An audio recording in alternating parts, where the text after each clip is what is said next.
Buonasera, scusatemi per l'inghippo per la mancanza dei microfoni.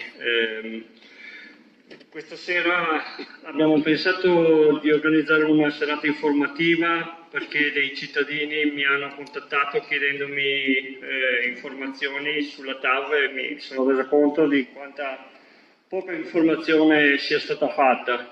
Ricordandomi del signor Venosi e l'avvocato Scappini, ho pensato di fare una serata permettendo a tutti i cittadini e specialmente alle persone che verranno espropriate, che purtroppo non lo sanno perché gli viene detto alla fine manca un mese e tu devi fare baracca burattini e muoverti.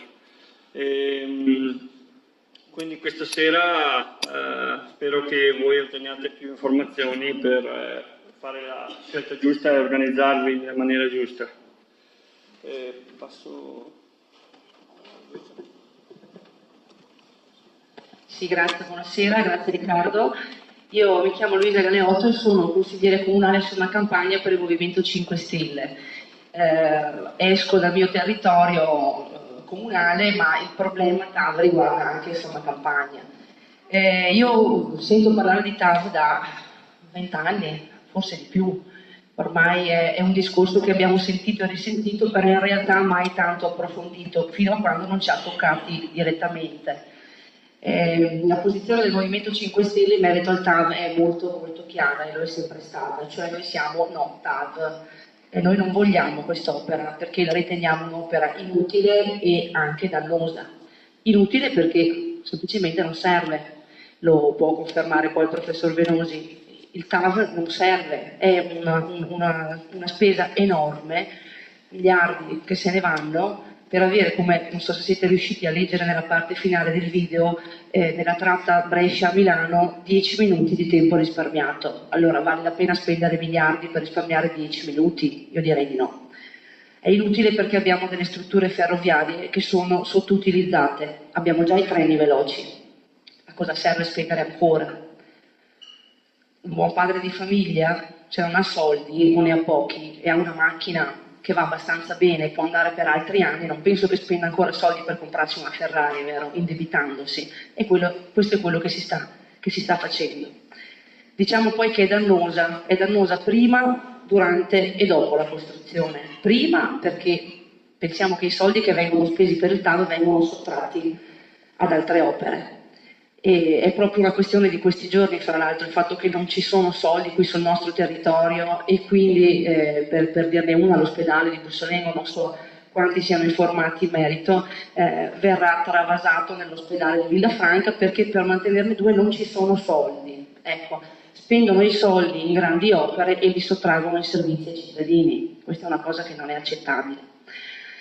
Dico che è dannosa prima per questo, è dannosa e lo sappiamo tutti perché le aziende che sono state coinvolte nel progetto TAV, tra queste aziende ci sono state anche delle aziende che erano invischiate con il malaffare. Io ho presentato anche un'interrogazione in Consiglio Comunale in merito perché quando sentiamo parlare di aziende che si chiamano Maltauro, Pizzarotti non è il sindaco di Parma, un'altra azienda, dove ci sono questi personaggi che è accertato e appurato che hanno avuto a che fare con la malavita, e quando noi chiediamo alle nostre amministrazioni di controllare i certificati antimafia e le misure camerali di queste aziende, loro ci vengono a dire no, è lo Stato che ci deve mandare le aziende pulite, non spetta a noi controllarle.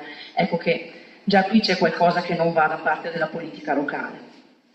Durante i lavori noi ci troveremo, visto che il progetto è stato approvato e noi speriamo di no, ma se dovessero iniziare i lavori ci troveremo viabilità modificata, camion, polveri, inquinamento, rumori, questi cantieroni che saranno dislocati sul nostro territorio, che saranno poi delle piccole cittadelle dove gli operai ci vivono, ci lavorano e avremo delle viabilità, come dicevo prima, modificata proprio per permettere a questi cantieri di esistere e ai camion di transitare. Tutti questi disagi noi li vivremo per anni.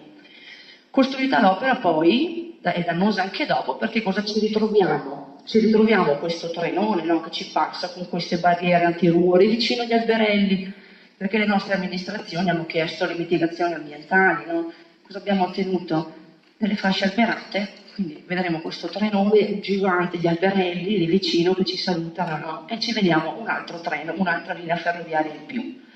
Tutto questo noi non lo vogliamo. Allora, quando ci tolgono qualcosa, a noi cittadini, quando sul territorio, quando ce lo squarciano con una linea ferroviaria nuova, poi in cambio cosa ci danno?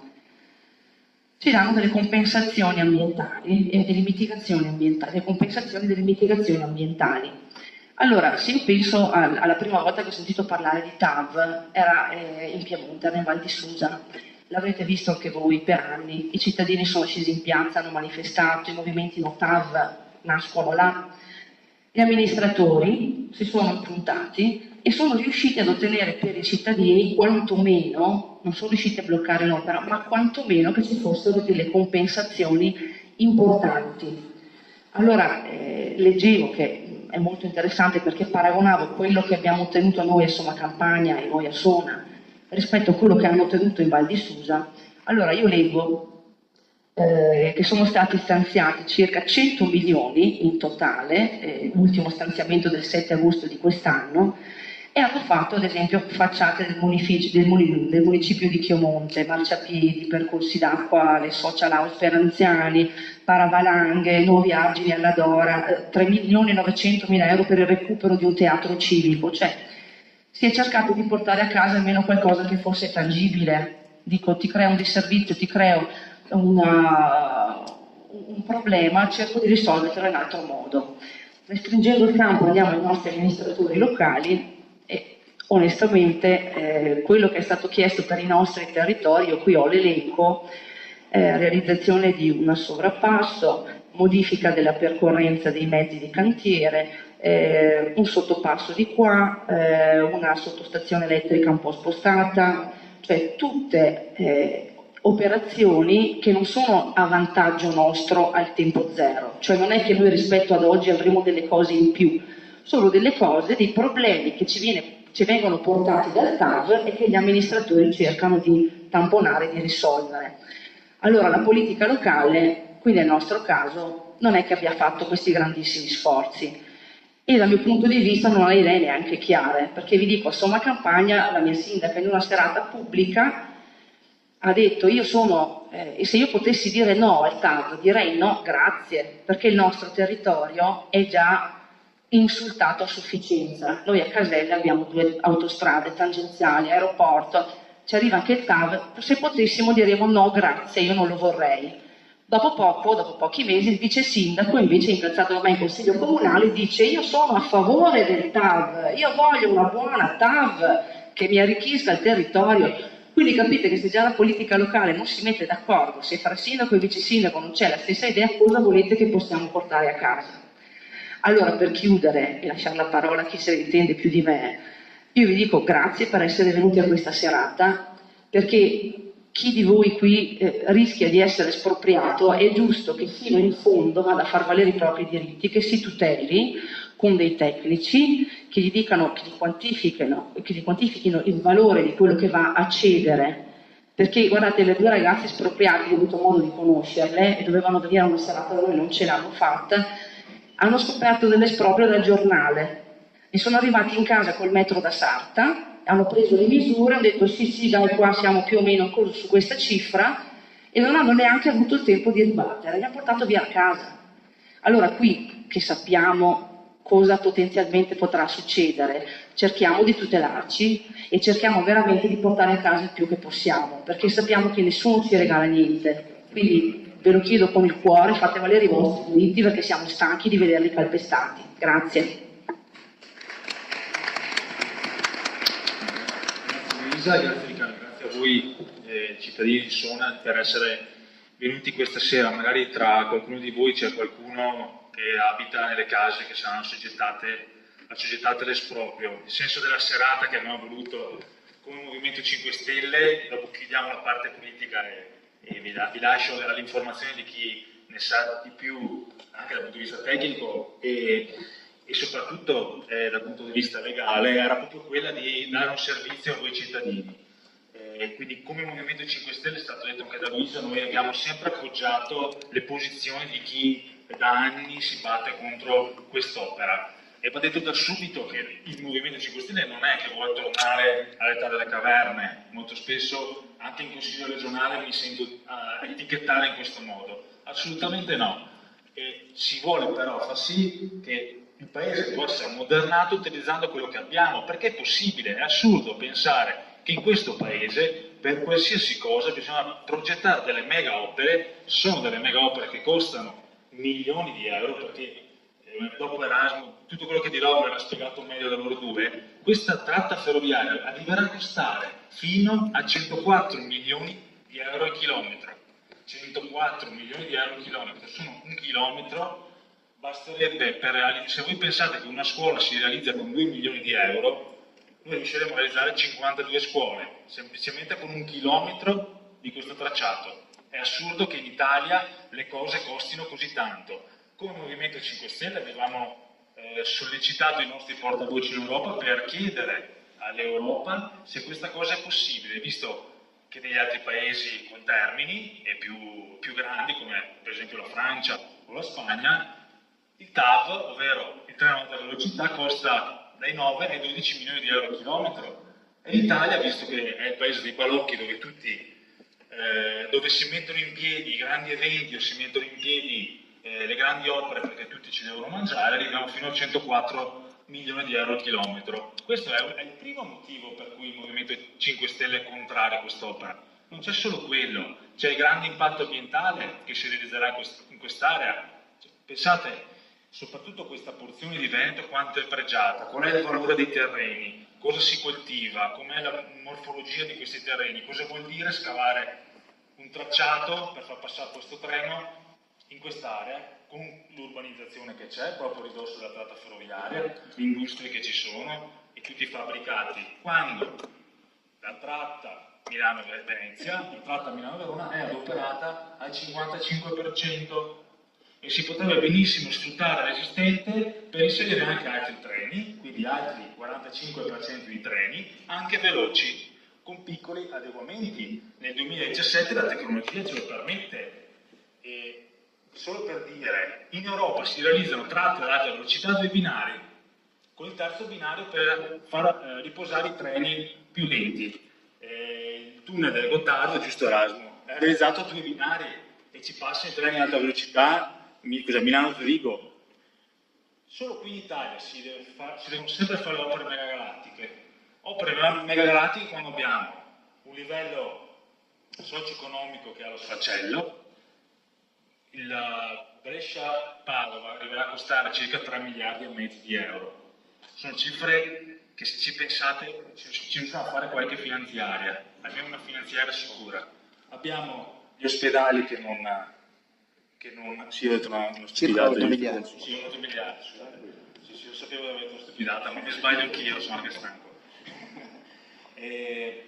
Ospedali, vedete Busciolengo, e qui questa sera è rappresentata la forza del Movimento 5 Stelle. Noi facciamo sempre rete, il consigliere comunale Riccardo Barbaro di Sona, il consigliere Luisa Galeotto di Soma Campagna, io in Regione, ci stiamo battendo perché i problemi del territorio vengano portati dentro le istituzioni. Ed è quello che dobbiamo fare assieme, per quello che questa sera abbiamo voluto questa serata incontrare voi cittadini. Non è vero che le decisioni vengono prese da qualche parte là sopra e nessuno può dire nulla, non è vero, perché quando il popolo si muove la politica trema. Ed è quello, secondo me, che anche in questo territorio, a fronte delle esperienze che già abbiamo, perché a Brescia, cioè non è che ci stiamo inventando qualcosa, a Brescia queste cose già le hanno vissute. Gli avevano promesso, in realtà gli espropri, le compensazioni degli espropri che sono state rilasciate sono veramente irrisorie. Io l'anno scorso ho interrogato la Regione Veneto perché per la seconda volta, quindi per il terzo periodo, ha proceduto con il reitero del vincolo espropriativo, quindi ha confermato il vincolo preordinato all'esproprio nelle aree in cui dovrebbe passare il progetto TAV, il progetto definitivo. A fronte di 1000 abbattimenti di edifici, sono stanziati dal CIPE solamente 10 milioni di euro. Vuol dire che per 1000 abbattimenti sono 10.000 euro a proprietario, solo per gli abbattimenti. Pensate quanto vale ad esempio il terreno su cui si coltiva il Lugana, che mi sono appuntato vale circa 200 euro al quintale e ogni ettaro produce 120 quintali, dati più o meno medi. Pensate voi quanto poco c'è a disposizione per voi, cittadini di Sona, Campania, Castelnuovo e Peschiera, solo per fare i campanilisti provinciali veronesi, per tutta la tratta, sono destinati come forma di compensazione. Non c'è nessuna compensazione per quanto riguarda l'attraversamento di mezzi pesanti, per i cantieri, l'attraversamento degli elettrodotti, quelli sono altamente pericolosi per la salute dei cittadini, le polveri, il rumore. Ovviamente lavoreranno persone che non sono del luogo, l'abbiamo già visto in altre tratte, per cui anche la scusa che porta all'occupazione è una bufala immensa, devono fare in fretta, lavorano 24 ore su 24 e vi sentirete trapanare da casa, soprattutto chi abita in prossimità e non solo, anche di notte. Queste sono un po' tutte una parte delle motivazioni per cui noi ci opponiamo a questo progetto. Abbiamo presentato delle proposte alternative, sfruttare l'esistente, nuove tecnologie ci sono, vengono utilizzate nella gran parte d'Europa, solo in Italia non le portiamo avanti. Abbiamo, non so da quanti anni è che il Movimento 5 Stelle, assistito anche da tecnici professionisti, presenta osservazioni e solleva tutte le illegittimità in cui questo progetto viaggia, naviga.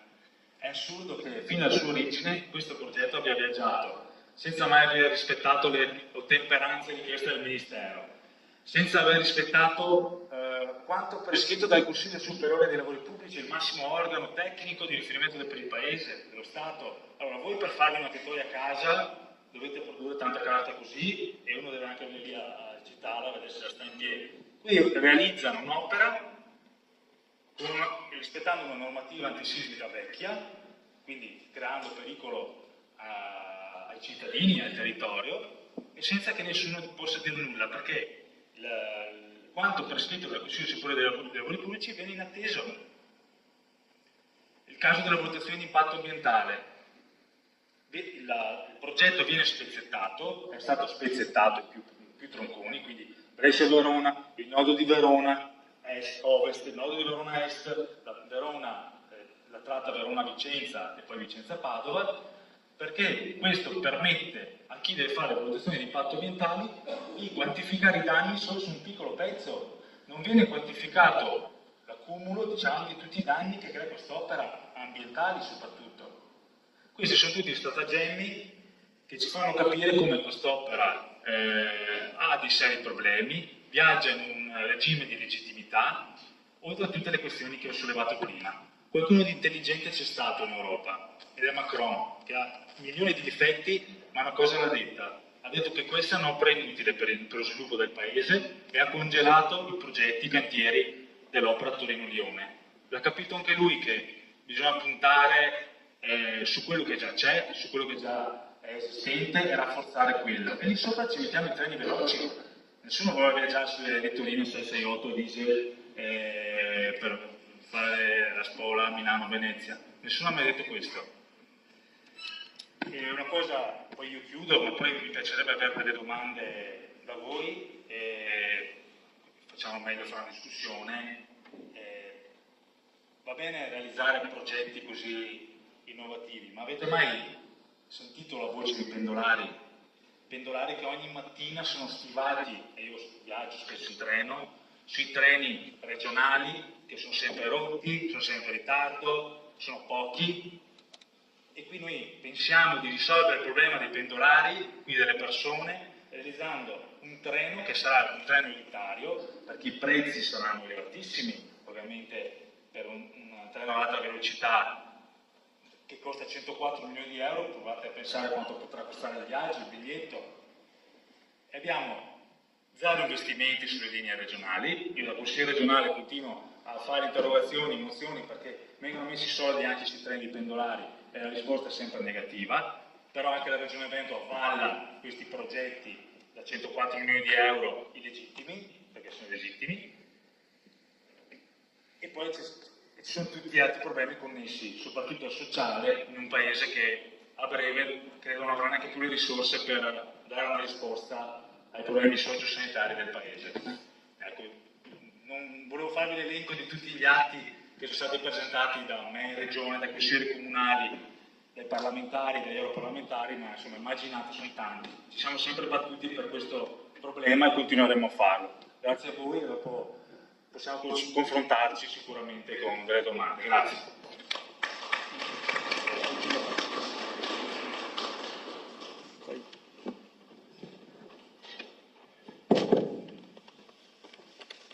Buonasera, scusate, mi occupo di questo problema disgraziatamente da 20 anni, su tutta la trasversale Torino-Venezia e anche sulla Milano-Firenze. Io ho approntato alcune slide per dimostrarvi alcune questioni. Attingo a documenti ufficiali. La domanda di fondo è: ma perché si fa? Altra domanda: ma le amministrazioni che hanno sottoscritto o si sono affidati a un pourparlers praticamente, e vediamo perché, sulle compensazioni ambientali e sulle mitigazioni, quando c'è di credibile in questo e quanto è giuridicamente vincolante, perché le amministrazioni passano, gli amministratori delegati delle ferrovie anche, i problemi rimangono e sovente ciò che viene promesso sistematicamente diventa una tempietà. Vedete il parco del Ticino che io ho seguito, vedete nel comune di Arluno in provincia di Milano o di Bernate Ticino. Quindi non erano stati assunti, diciamo, parole, ma erano stati sottoscritti atti giuridici che si chiamano accordi procedimentali e che stabiliscono delle sanzioni in caso di inadempienza. Beh, loro se ne sono fregati. Non ti va? Vai avanti. Ricorri, poi vediamo. Ma la domanda di fondo è: perché la fanno? Perché superiamo la favola dell'Europa. L'Europa parla di corridoi infrastrutturali per far sì che i viaggiatori, ma soprattutto merci, si muovono senza problemi. Corridoio infrastrutturale è un pezzo di territorio dove ci sono ferrovie, non necessariamente ad alta velocità, perché in ferrovia alta velocità è già 160 km all'ora. Perché 160 km all'ora di alta velocità?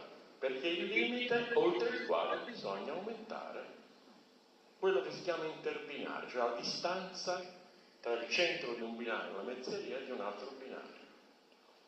Quindi già 160, ma non ha mai espressamente, forse sono vicino lì, l'Europa, l'alta velocità la puoi fare ottimizzando e accelerando le strutture che hai. Alta velocità sui nodi, quindi Verona, Milano, Padova. Per nodo ferroviario si intende l'intersezione, un punto dove c'è l'intersezione di più linee, Verona al Brennero, alla trasversale, alla linea per Rovigo e via dicendo. In più, quando è che è nato questo progetto dei corridoi? Con il commissario Delors, il libro bianco del commissario, parliamo del 92, un altro mondo, un'altra era, dove si credeva, o si sarebbe creduto, successivamente, che la moneta unica è inattaccabile, che non avremmo avuto mai problemi, e tutto ciò che si sa e che è intervenuto dopo il 2008 con la famosa crisi attivata dai gruppi americani e con il crollo di una grande banca d'affari come Lehman. Veniamo al 2008, un incidentale, dal 2008 a oggi il debito pubblico è aumentato di 720 miliardi di euro. Tanto è incidentale che è doveroso, ribadirlo, per le motivazioni che dirò dopo. Realisticamente, se questa opera avrà finanziamento e realizzazione in tempi che sono coerenti con le nostre esistenze, è tutto da vedere. È tutto da vedere non solo per i vincoli comunitari, non solo per le grandi difficoltà che ha questo sistema produttivo non veneto italiano, che ha ridotto la sua capacità del 25%, e con un sistema finanziario che ha 320 miliardi di debiti di crediti incagliati, che li stanno vendendo con valori al 90%, poi vedremo. Questa è la situazione, adesso è tutto rosa, perché c'è una consultazione elettorale che si stanno scannando, ma probabilmente la situazione sarà molto più chiara la settimana successiva alle elezioni e quando a gennaio o a fine dicembre la Germania avrà costituito il suo governo. Oggi si usa dire le fake news.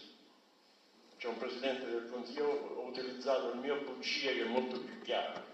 Patacca, bugia, bufala, marchettona. Questo è un treno pieno di bugie. Se per favore va successivo. La finalità dell'opera, i loro documenti, che dicono. La relazione di esercizio presentata da Rete Ferroviaria dicono che sulla linea alta velocità, sulla linea storica,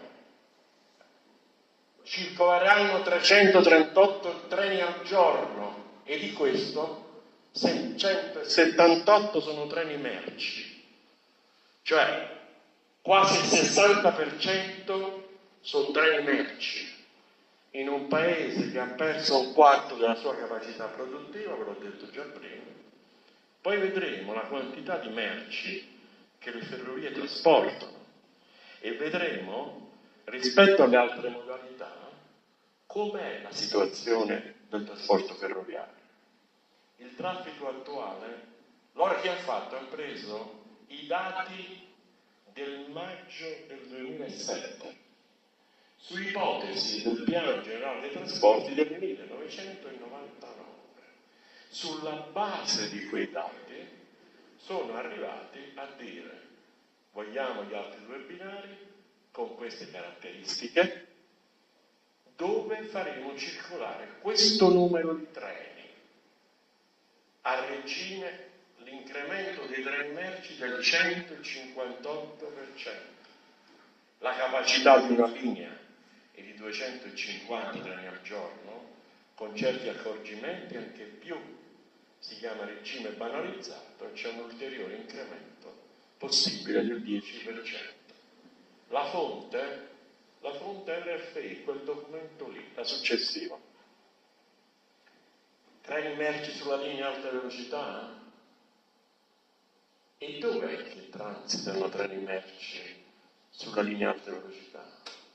La Torino-Milano ha una potenzialità di 300 treni al giorno, nemmeno un grammo in 10 anni di merci è transitato.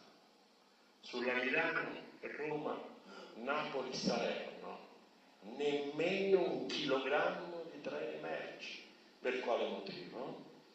Perché viene a essere messo in discussione un principio cardine del regime dei trasporti ad alta velocità. Tecnicamente si chiama principio di omotagicità, cioè una costanza di distanziamento dei treni, che non può esserci tra treni viaggiatori che viaggiano a 300 km all'ora e treni merci che viaggiano a 120-140 km all'ora. Prima motivazione.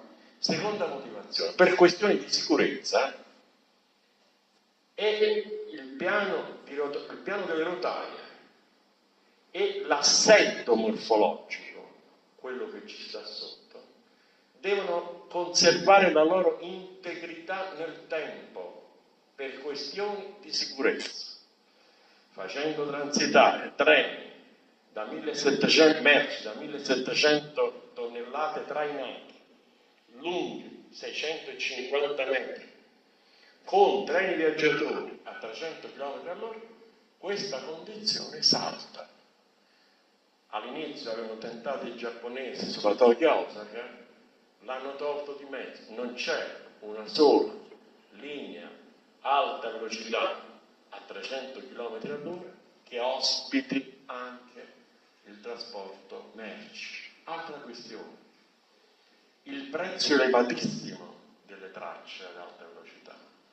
Ma poi vi farò vedere, ma nemmeno loro hanno progettato per una linea ad alta velocità, non lo dico io, lo dice il massimo organismo tecnico di consulenza dello Stato, che si chiama Consiglio Superiore dei Lavori Pubblici, e che gli dice: ma oggi il traffico merci di qualità trasporta i container, i semirimorchi, si chiama trasporto combinato. Per far questo devi avere 22 tonnellate per asso. Loro hanno progettato a 16 tonnellate per asso, cioè già adesso loro hanno in progetto la impossibilità, incapacità di trasporto ad alta velocità.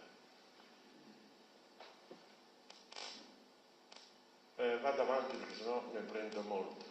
Ma lo dicono, questa qui è l'ingegneria ferroviaria, è il numero 10 del 2014. Un certo ingegnere Cavagnari è stato colui che ha progettato l'alta velocità. Lo dice, un progetto merci per... Questo è l'articolo. I cardini del nuovo sistema, quindi adesso è impossibile. Treni alta capacità di nuova concezione, dimensionati per la sagoma significa il profilo delle gallerie, in modo da poter fare il trasporto all'alta velocità dall'interno delle ferrovie, da un grandissimo tecnico, sulla rivista degli ingegneri ferroviari, viene fuori questa verità successiva.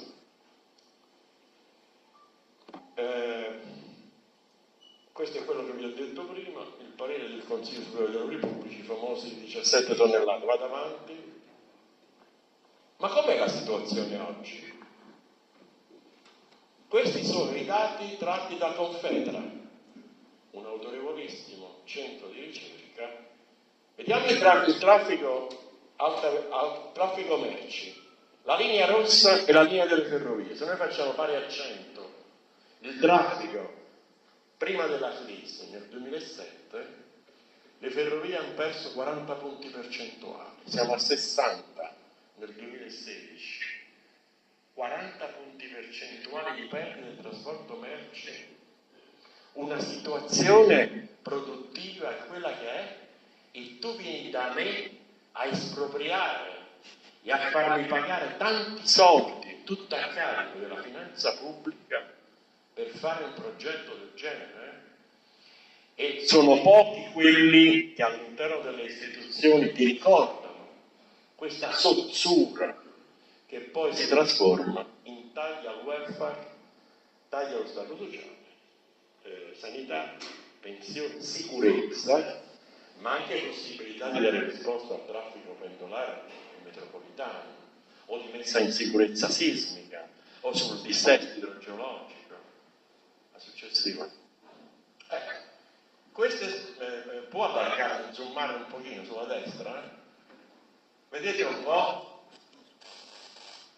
Qua è espresso in termini di volume. Nel 2001 le ferrovie trasportavano 26 miliardi di tonnellate chilometri. Vedete nel 2015, meno della metà, 11,9. Un crollo verticale notevole.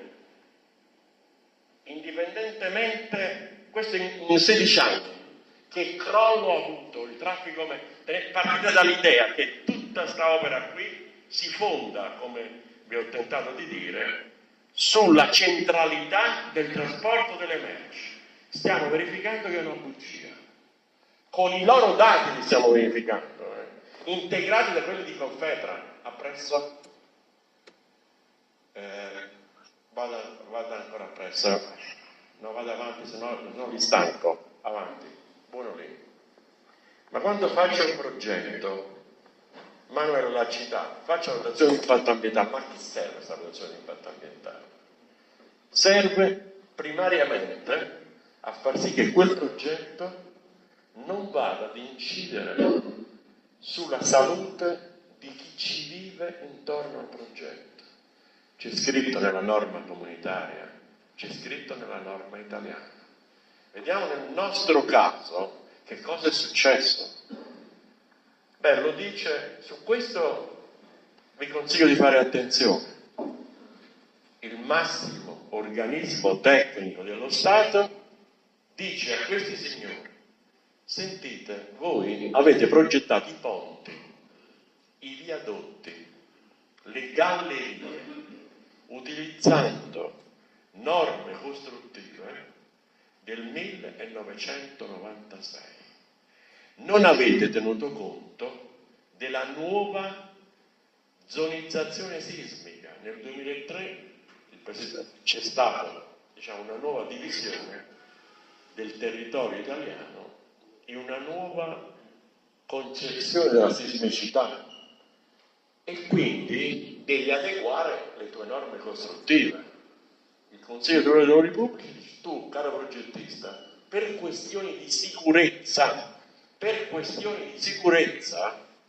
devi fare riprogettarlo, perché hai utilizzato, invece delle norme tecniche del 2008, hai utilizzato le norme tecniche del 1996. Vado avanti? Allora, vado ancora avanti. Questo è il parere del Consiglio Superiore dei Lavori Pubblici. Il parere del 3274, la zonizzazione sismica è del 2004.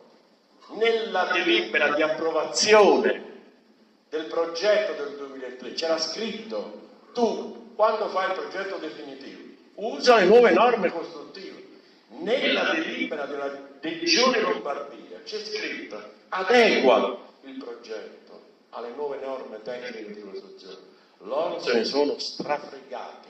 Avanti. Se ne sono strafregati e hanno, questa è la cosa più sconcia, forse dopo, vado un attimo, ma ha saltato delle slide, non lasci, ma loro le ho messe io ordinate male. Loro se ne sono strafregati, ma l'hanno motivato in una maniera intollerabile. Hanno detto: ma noi non potevamo perdere tempo e non potevamo incrementare i costi del 50-60%. C'è scritto qui. Voi capite, per questioni di sicurezza, un soggetto che paga un chilometro del tunnel della Valle di Susa, 332 milioni di euro, che paga un chilometro della Firenze-Bologna, 94 milioni di euro, che nell'attraversamento di Vicenza, 8 chilometri, spende 806 milioni di euro, viene a dire qui, per questioni di sicurezza idraulica e sismica, che non può rifare il progetto se non perde tempo e spende di più. A questo parere del massimo organismo tecnico dello Stato, l'amministratore delegato delle ferrovie, un Moloch che è uno Stato nello Stato, dichiara: ma noi andiamo avanti.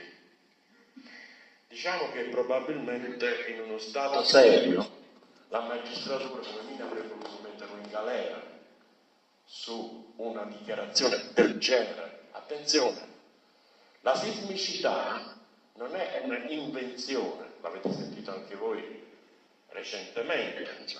La sismicità si è incrementata, adesso dovrei fare un discorso tecnico, lo evito, a seguito del riscaldamento globale che ha alterato lo scioglimento delle placche a nord e a sud, si è venuto a creare un disequilibrio sulle placche continentali e con un incremento della frequenza dei sismi. E questo succede oltre poi del dissesto idrogeologico, incrementato a sua volta sempre dall'incremento del riscaldamento globale, con gli effetti conseguenti sull'atmosfera e sul regime delle precipitazioni. Vado avanti. Ecco, questo è quanto ha scritto loro. L'applicazione del nuovo termine potrebbe determinare per i soli viadotti un incremento del costo del 60%. Dette norme, quello che vi ho detto prima, avanti o successivo. Ma quanti soldi ci sono realmente sulla Brescia-Verona? Sulla Brescia-Verona bisogna andare a fare riferimento al contratto che firmano le ferrovie con il Ministero delle Infrastrutture. Beh, l'ultimo contratto è il 2017-2021 e non si vede bene qui, comunque eccolo lì, diciamo i dati sono quelli ma io non leggo bene, i dati, il costo è 3.430 milioni di euro, danno come disponibilità, poi vediamo che significa questa parola, 2.268, sono finanziati i primi due lotti e mancano 555 milioni di euro per l'uscita da Brescia. Ma che vuol dire disponibilità? Disponibilità vuol dire che io ho scritto in bilancio sta roba qui. Ma quant'è che diventa realtà? Beh, quando il Ministero delle Finanze mi fa il decreto per l'erogazione, che diventa erogazione di cassa. E quindi in realtà, vado alla successiva. Questa è Napoli, fermo lì. Sapete tutti che la realizzazione su questa tratta è per lotti costruttivi. Allora, prima, a dimostrazione di quanto dicevo prima, questa è la disponibilità della totalità degli impieghi. Qual è la finca che dovrebbe riferirsi a questa tratta? Quella dei lotti costruttivi. Provate a vedere che c'è scritto qui, quota finanziata. Allora, a queste belle cifre disponibili, la realtà della quota finanziata è che ci sono 507 milioni di euro per i lotti costruttivi, mica solamente questi, anche la Padova-Venezia, la Padova-Verona è per lotti costruttivi, anche la Napoli-Bari per lotti costruttivi. Bene, disponibili c'è 507 milioni di euro per tutti i lotti costruttivi. Nel 2018 1080 milioni di euro, nel 2019 1350 milioni di euro, nel 2020 1900 milioni di euro, cifre messe lì queste qui, perché questo Paese nel 2019 deve realizzare il pareggio di bilancio, le entrate devono essere uguali all'uscita, quindi anche queste allocazioni di bilancio sono tutte da verificare. Però loro scrivono tanto l'anno prossimo, o ci sono o non ci sono, avranno questo problema. Quindi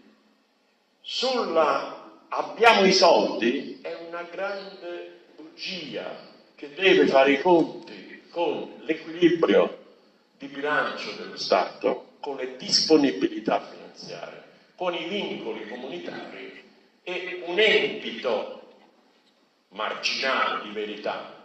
Lo dice solamente qui, in questa slide, quando parla di lotti costruttivi, e vediamo come si asciugano le disponibilità di bilancio e ciò che scrivono. In questo periodo si scrive di tutto. Questo è il periodo in cui tutto è possibile e tutto è realizzabile. Va bene tutto, quello che si chiede verrà dato. Successiva? Quelle sono le quote che ho letto io, vado avanti. Le procedure utilizzate. Hanno utilizzato una valutazione del 2003. Hanno utilizzato la legge obiettivo, sta legge che il presidente dell'ANAC, dell'autorità dell'anticorruzione ha definito criminogena. Beh, questa è la legge che è stata utilizzata per la procedura su questa tratta. Appalto assegnato fuori dalle gare. Quando è stato contestato, il presidente del TAR del Lazio, Delise, l'ha mandato a Bruxelles. Presidente del TAR del Lazio, che è stato consulente sia di CEPA che di IRCA, tra le altre cose incidentali, tanto per dirne uno, e che poi ha fatto il lodo arbitrale nel 2012. È altra marchettona anche questa qui. Avanti. I danni. Loro che hanno fatto, dopo l'avvocato Capini vi darà bene la procedura giuridica, ma loro per non avere grana hanno predisposto un protocollo, diciamo delle linee guida applicative. Il frontista chi è? È quel poveraccio che non è espropriato e che s'affaccia e ha la linea ferroviaria di fronte. Quello è il frontista.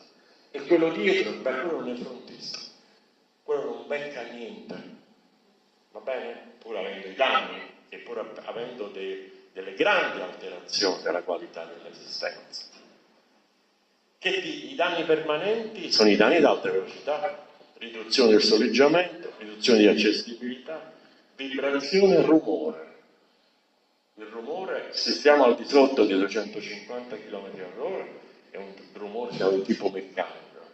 Se andiamo sopra è un'altra tipologia di rumore, si chiama rumore aerodinamico, ha altre caratteristiche e va trattato in tutt'altro modo. Poi c'è la componente elettromagnetica, perché la linea è 2 per 25.000 volta a corrente alternata a frequenza industriale, ma loro hanno fatto un più 25.000 e un meno 25.000 per due motivi: per limitare l'emissione, la induzione elettromagnetica, quindi il campo elettrico e il campo magnetico, e per non creare interferenze con la rete di telecomunicazione, telefonia, rete web e via dicendo. Allora, avendo un più 25.000 e un meno 25.000, alla fine si riducono notevolmente quelle che sono le incidenze e gli effetti. La successiva, poi abbiamo danni temporanei da cantieri, emissioni di rumore e vibrazione. Vediamo come li trattano. Il rumore. Dice: ti riconosco la rumorosità, però ti vengo a misurare tu quando l'hai costruita, che criterio di isolamento acustico hai utilizzato. Vado a vedere sui miei modelli che rumore ci sarà e te lo riconosco se tra il prima e dopo l'opera e prima dell'opera, la differenza è superiore a 3 decibel, che è l'unità di misura del livello di rumorosità. Quanto ti do? Beh, ti do il 3,5% del valore di mercato negli spazi in cui tu non riposi e ti do il 12,5% negli spazi in cui tu riposi, quindi nelle camere da letto. La successiva? Vibrazioni e polveri. Per le vibrazioni ti do una quota addizionale che è pari a 16,14 volte la quantità di manutenzione che tu fai in più rispetto ai danni che l'immobile subisce da parte del transito dei treni. Per quanto riguarda l'emissione di polveri, loro che hanno preso quanto costa un'ora di una collaboratrice domestica sul contratto nazionale. Quanto tempo ci impiego per pulire da polveri, una stanza che ha una superficie di 50 metri quadrati e lo moltiplico per 0,7. Alla fine, da queste operazioni assurde, perché non ho preso quasi nessuno, uno è tutto contento di questi stati bravissimi, poi alla fine i soggetti che riescono a ottenere qualcosa sono molto pochi. Credo di aver finito. Questo è tratto, investimenti pubblici, Banca d'Italia e previsioni del documento di economia e finanza di aprile 2017. La linea rossa, la vedete? Sono gli investimenti pubblici in Italia. Guardate giù, guardate, c'è il picco l'anno delle elezioni, 2018, vedete? Lo indica per favore? Sotto il 2018, il rettangolino, sotto la linea rossa, vada al 2018, ecco, salga su, ecco, vedete il rettangolino? Il picco è lì, poi gli investimenti crollano ancora, vedete la differenza rispetto al 2008?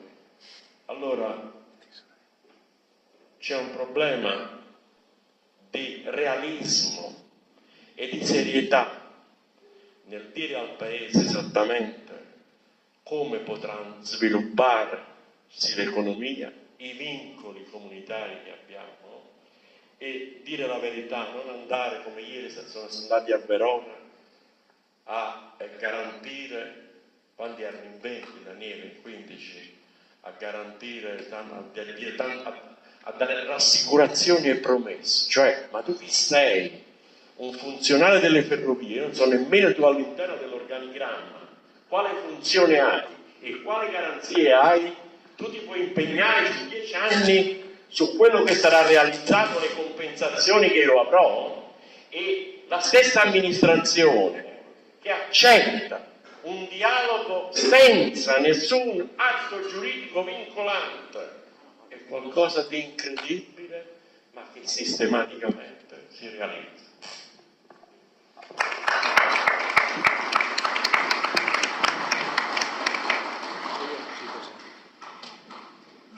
Buonasera a tutti. Io prima di addentrarmi nelle questioni legali partirei dal bellissimo e commovente filmato delle sorelle Zanini, penso che il nome si possa dire, che sono state tra le prime espropriate della tratta Brescia-Verona, o meglio Treviglio-Brescia. Perché perché da questo filmato secondo me si possono ricavare le ragioni per cui io personalmente ho inteso aderire alla battaglia non tanto contro la TAV, ma contro questo progetto Brescia-Verona. E loro hanno perso la casa, hanno perso il luogo in cui sono vissute per 26 anni. E come loro non ci sono altre 10, 20, 50 persone, ci sono altre migliaia di persone, magari centinaia coloro che perderanno la casa, migliaia coloro che dovranno abbandonarla la casa, dovranno vivere in condizioni disumane perché a 20 metri, pur non essendo battuta l'abitazione, ci passa l'alta velocità. Che cosa ci dice questa? Partendo dalla premessa che il diritto di proprietà è tutelato dalla Costituzione, guardate che non è qualcosa di incerto e di astratto, è qualcosa di molto concreto, e partendo dal presupposto che anche l'ammodernamento della linea, la pubblica utilità, la realizzazione delle opere pubbliche mediante esproprio è un valore costituzionale, bisognerebbe per forza arrivare ad un equilibrio tra questi due principi.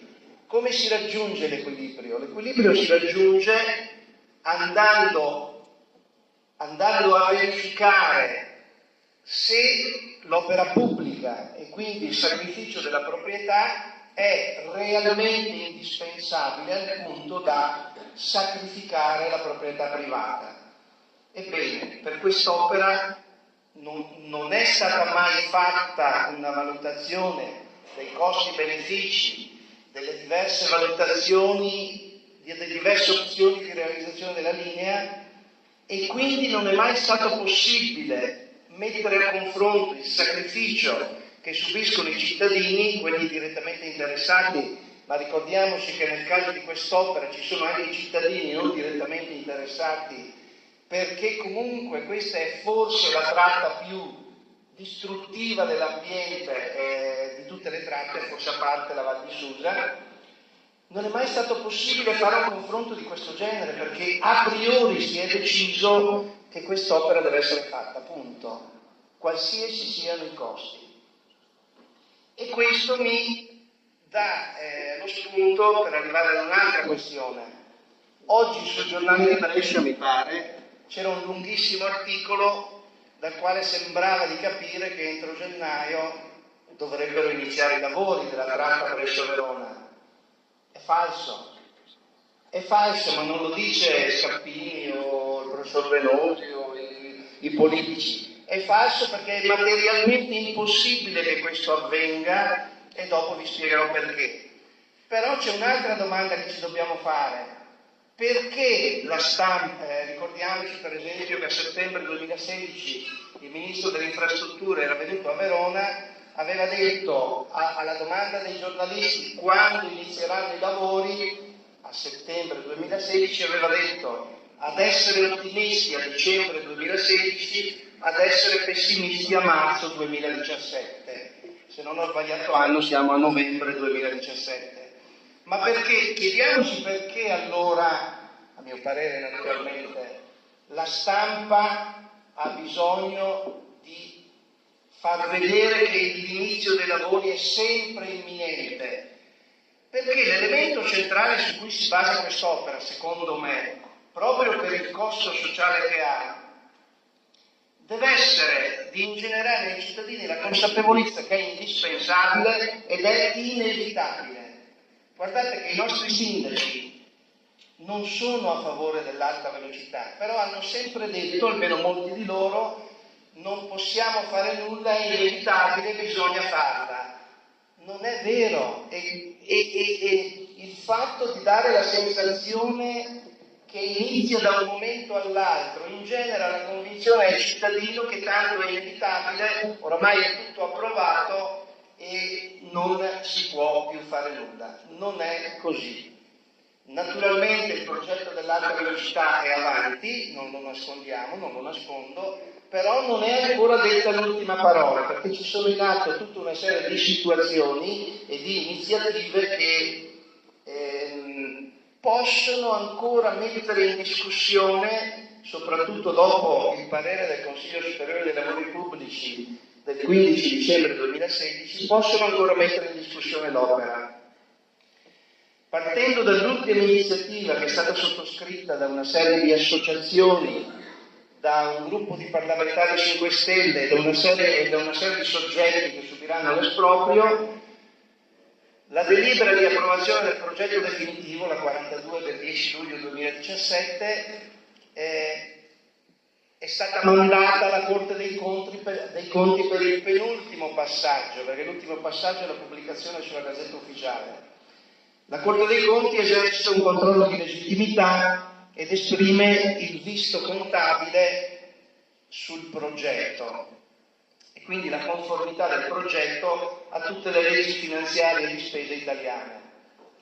Noi abbiamo da circa 10-15 giorni il progetto definitivo è stato mandato alla Corte dei Conti per il visto, noi abbiamo fatto un esposto segnalando alla Corte dei Conti tutta una serie di incongruenze, di incompatibilità del progetto con le leggi di economia e di finanza che potrebbero, a nostro parere naturalmente, uno è anche libero di dire siete dei nani e quindi nessuno vi ascolta, che secondo noi potrebbero portare all'espressione di un parere negativo sul progetto. Questo determinerebbe naturalmente la necessità di ricominciare tutto da capo, ma la legislazione che si è succeduta e che è stata approvata recentemente non consentirebbe più l'iter che hanno seguito fino adesso. In ogni caso ci sono anche delle iniziative legali che sono in atto. La prima è l'appello che gli stessi soggetti che hanno fatto l'esposto alla Corte dei Conti hanno presentato in Consiglio di Stato contro la sentenza del Tarlazio che ci ha dato torto in primo grado. L'udienza sarà il 15 febbraio 2018. Vedremo se il giudice sarà in grado di valutare in modo indipendente le ragioni dell'appello.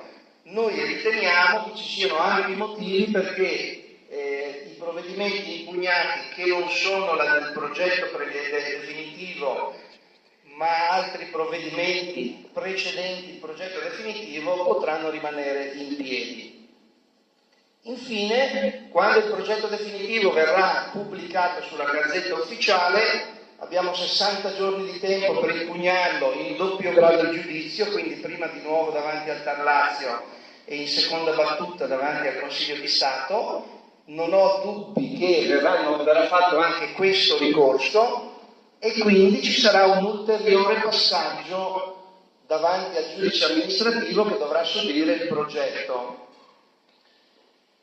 Tra l'altro, questo progetto definitivo sconta una circostanza che non ha potuto essere fatta valere per i precedenti provvedimenti, ma che comunque adesso verrà fatta valere, cioè il parere del Consiglio Superiore dei Lavori Pubblici del 15 dicembre 2016.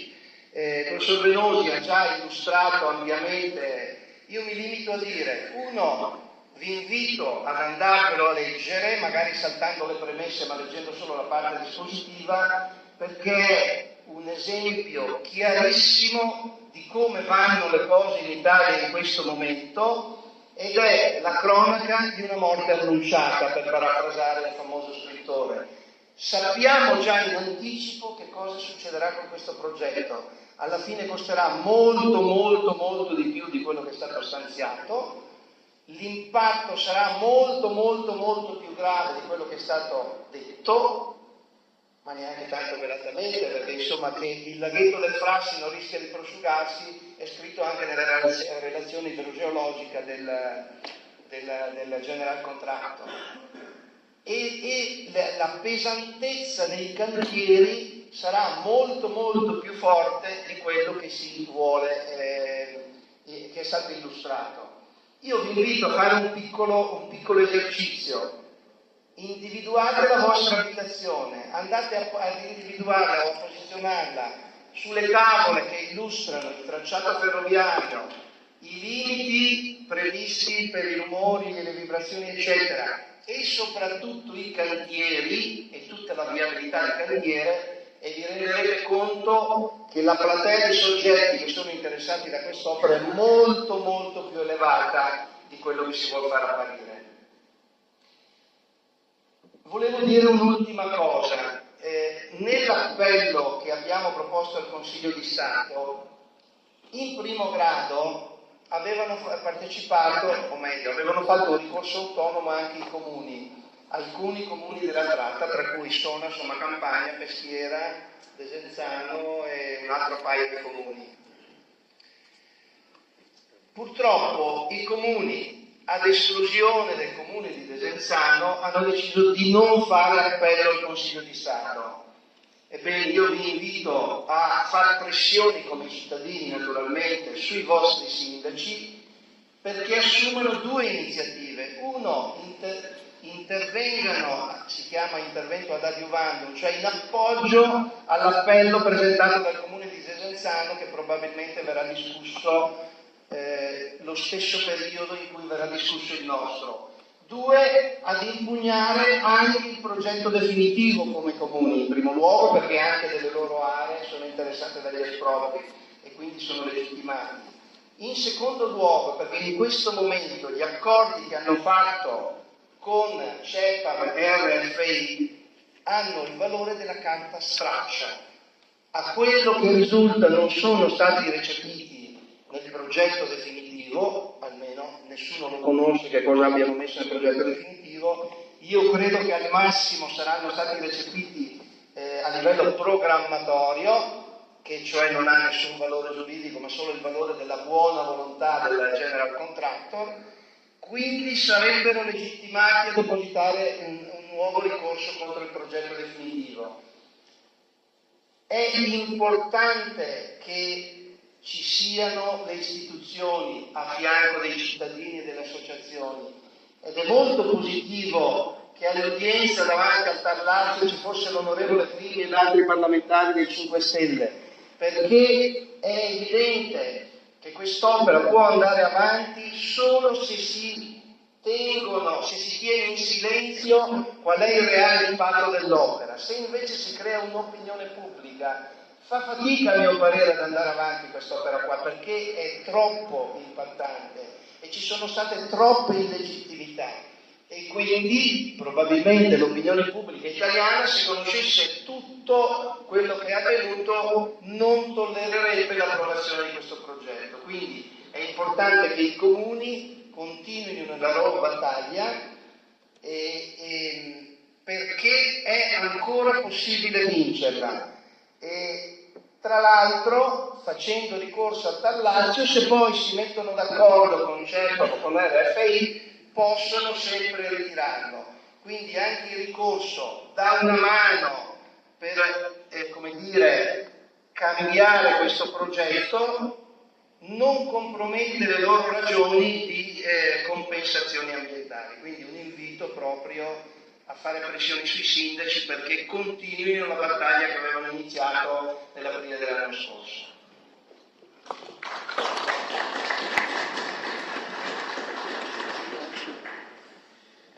Grazie mille anche all'avvocato Scappini. Prima di lasciare la parola a voi volevo solamente dirvi innanzitutto se noi avevamo fatto quel lavoro di cercare tutte le abitazioni coinvolte dalla tratta, perché pensavamo di spedire un invito formale per stasera per invitare coloro che sono i frontisti, perché poi senza considerare anche chi sta in prossimità degli stessi, ma non avevamo ricevuto supporto da parte dell'ufficio catasto, giusto, che non ci ha dato i nominativi delle varie particelle. Vi posso dire che ci eravamo messi a guardare le mappe e abitazioni fabbricate lasciando da parte i terreni sono veramente tanti nel comune di Sona.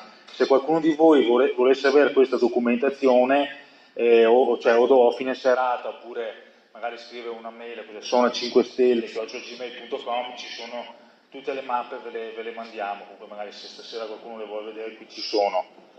E colgo l'occasione, poi veramente vi lascio la parola per dire che a Sona c'è un gruppo del Movimento 5 Stelle che sta lavorando ormai da 5 anni, adesso c'è Riccardo che è consigliere comunale, 5 anni di lavoro sulla tavola su altri problemi. Se qualcuno di voi ha la voglia di dare un contributo in termini di tempo al gruppo, sarebbe bello tutti insieme, come è stato detto ormai da tutti qui, lavorando su un obiettivo comune, TAV e altri, possiamo sicuramente dire la nostra e affermare la voce dei cittadini e magari far sì che le istituzioni recepiscano la volontà appunto del popolo e per una volta che non caiono dall'alto le decisioni.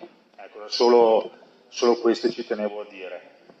Niente, io se qualcuno di voi ha qualche domanda, volentieri, o qualche richiesta di chiarimento, che bisogna venire qua perché, oppure o se no ci sentiamo. Sì, meglio qua. Allora, primo, perché la fanno, interessantissimo intervento Raso, ma non ci hai detto perché la fanno. Domanda da 10 milioni di dollari. È una battuta, ovviamente. E poi, alcune cose random, idee che mi sono venute. Mi ricordo, perché io imparo ogni volta che ti sento, che la Treviglio-Brescia, cioè la parte che ci dicono ormai sono arrivati fino a Brescia, ma che non finiscano, devono andare avanti, no? Però userò dei termini inappropriati sicuramente, ma la Treviglio-Brescia non è TAV, ma è un quadruplicamento. Non è TAV quella che è arrivata a Brescia, e non è visto che è arrivata a Brescia, allora ormai devono andare avanti. E era totalmente finanziata nel 2003. C'erano già tutti i soldi, ci hanno messo 10 anni a partire con i lavori, ma avevano già tutti i soldi. Cioè qua io ho capito che hanno 500 milioni di più, 1,8 miliardi su 3.008. Sì, ma hanno scritto, anche a me ho preso milioni in banca, ma di euro. Sì, lo dico, lo scrivo, ma cioè, voglio dire. Ok, e questa è una precisazione. Poi la legge obiettivo non era stata abolita, cancellata o modificata, perché stiamo ancora a parlare di un'opera costruita o portata avanti. Ok, no, perché mi perdo, allora. Ecco, poi la vergogna, scusate, perché cioè il fatto che io e la mia famiglia dobbiamo spendere dei soldi per aderire al ricorso, non uso parole giuste legalmente, però io e tanti altri che stanno lavorando affinché questi ricorsi vengano fatti. Io ho dato solo i soldi perché ci credo e i sindaci non ci assistono in questa cosa. Loro hanno detto io mi metto a disposizione per la comunità, ma perché si fa eleggere il sindaco? Perché E loro dicono, addirittura mi dicono sul giornale il Bacco qui di Sona, che il sindaco e anche in riunione pubblica più volte, che i contadini non vedono l'ora che arrivi l'opera. Cioè, io non so perché sono lì che aspettano i soldi, ma se pagheranno, perché io non sono convinta che poi espropieranno e ci daranno quello che chiediamo. Pagheranno chi gli tirano giù la casa, a quello sono costretti a pagargli non so quanto, perché comunque il valore di una casa magari è vecchia, da ristrutturare, non lo so quanto, ma gli altri, stiamo scherzando. Cioè, e appunto noi siamo solo qua, io sono là, che aspetto che mi arrivino i soldi della casa, no. Cioè, io vivo, io ci investo nella mia casa, io magari posso fare anche delle attività lavorative, ma con che animo io prendo dei miei soldi e li investo in un'attività della mia azienda agricola, perché dopo vada tutto in niente, per non essere volgari. Cioè, non ha senso. Cioè, io sto facendo delle cose che non hanno senso. Non hanno senso, nel senso che ci stanno mettendo dei soldi, per cui ho detto ok, basta, adesso non sto a aspettare statale, faccio, ho delle idee, le voglio portare avanti dei progetti, ma fra 30 anni i miei figli mi diranno guarda, è sbagliato, ho tutti i soldi, che schifo, quando faranno la tavola, ma se no non la fanno, comunque. Ok, quindi è una vergogna che il sindaco non aderisca a questo ricorso, è una vergogna, io non ho un'altra parola. Potrebbe farlo, non sono scaduti i termini e lo deve fare. Io non so se oltre a sedermi fuori dal suo ufficio e dirglielo non ho altre idee, ma cioè, non lo so. E poi un'altra cosa, scusate, ecco un'altra cosa, vorrei che chiarisse il perché Avvocato Scapini il corso è stato bocciato. Quello che ho capito io da un altro incontro con lei, però lei dica meglio, non sono entrati nel merito, cioè noi abbiamo detto siete contro questa legge, lui le sa, io non me le ricordo. E loro non hanno detto non è vero, sta seguendo tutte queste leggi, no, hanno detto no, chi ha fatto il corso non è stato giudicato idoneo, cioè non aveva, comunque poi lui lo dice meglio.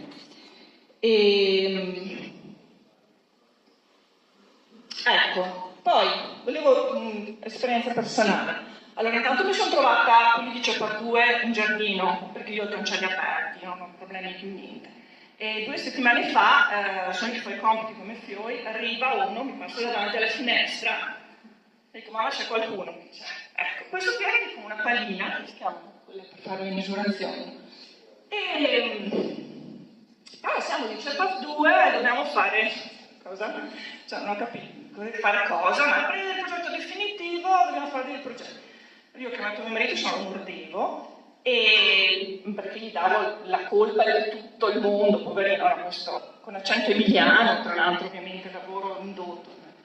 E io mi ho detto, guarda, chi è? No, lei chi è? Io sono lei chi è? Sono andato avanti così un 3-4 minuti e poi l'ha accompagnato gentilmente alla porta. Seconda cosa, noi abbiamo fatto delle osservazioni dicendo, perché vabbè, il nostro progetto, che insomma l'opera che faranno, per la quale ci esproprieranno dei campi, e insomma non ha senso, vogliono rifare sottopasso che non ha senso.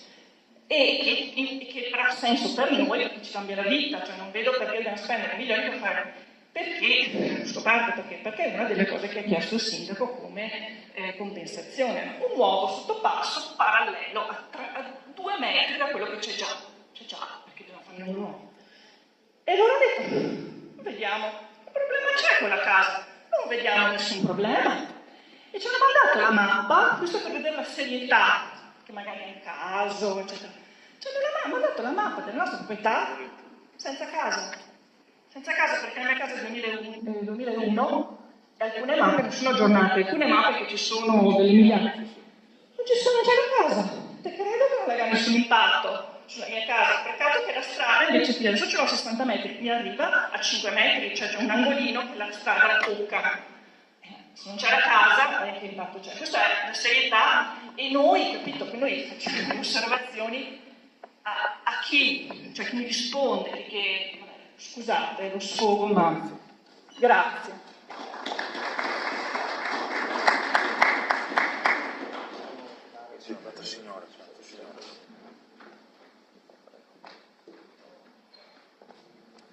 Grazie, buonasera.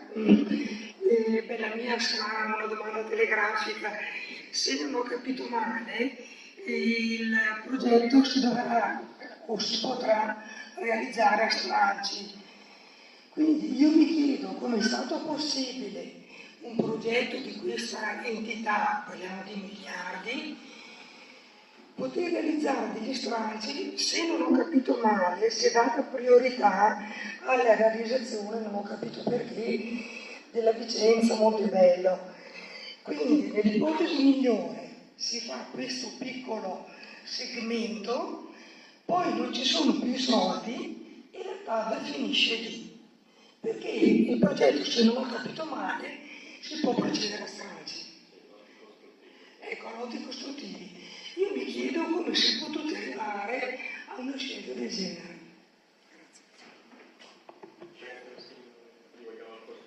Sì, dai, fare un altro. Se per caso con le elezioni di primavera al governo va il Movimento 5 Stelle, no? Questo governo qua verrà cancellato? Di Torino, di Torino.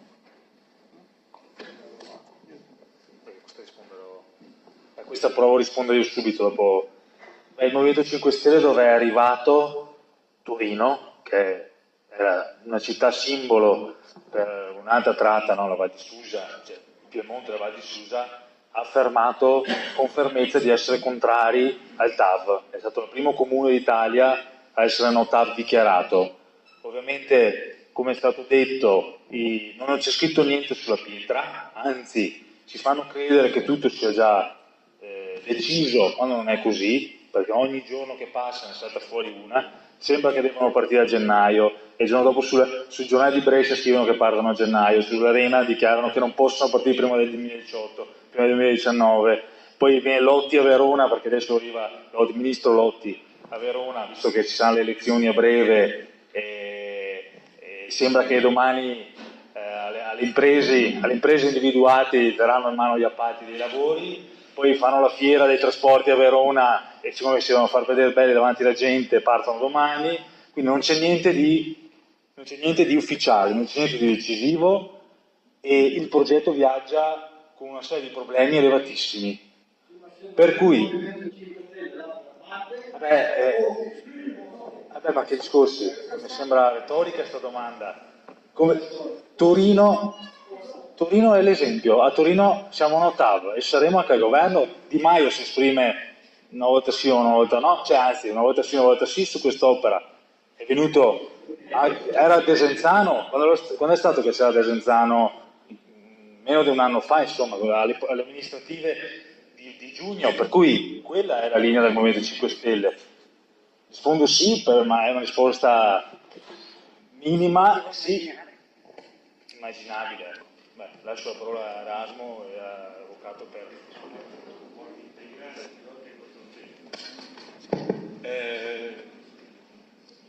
Sono il meno adatto a dare una risposta politica da domani, io vorrei farlo tecnicamente.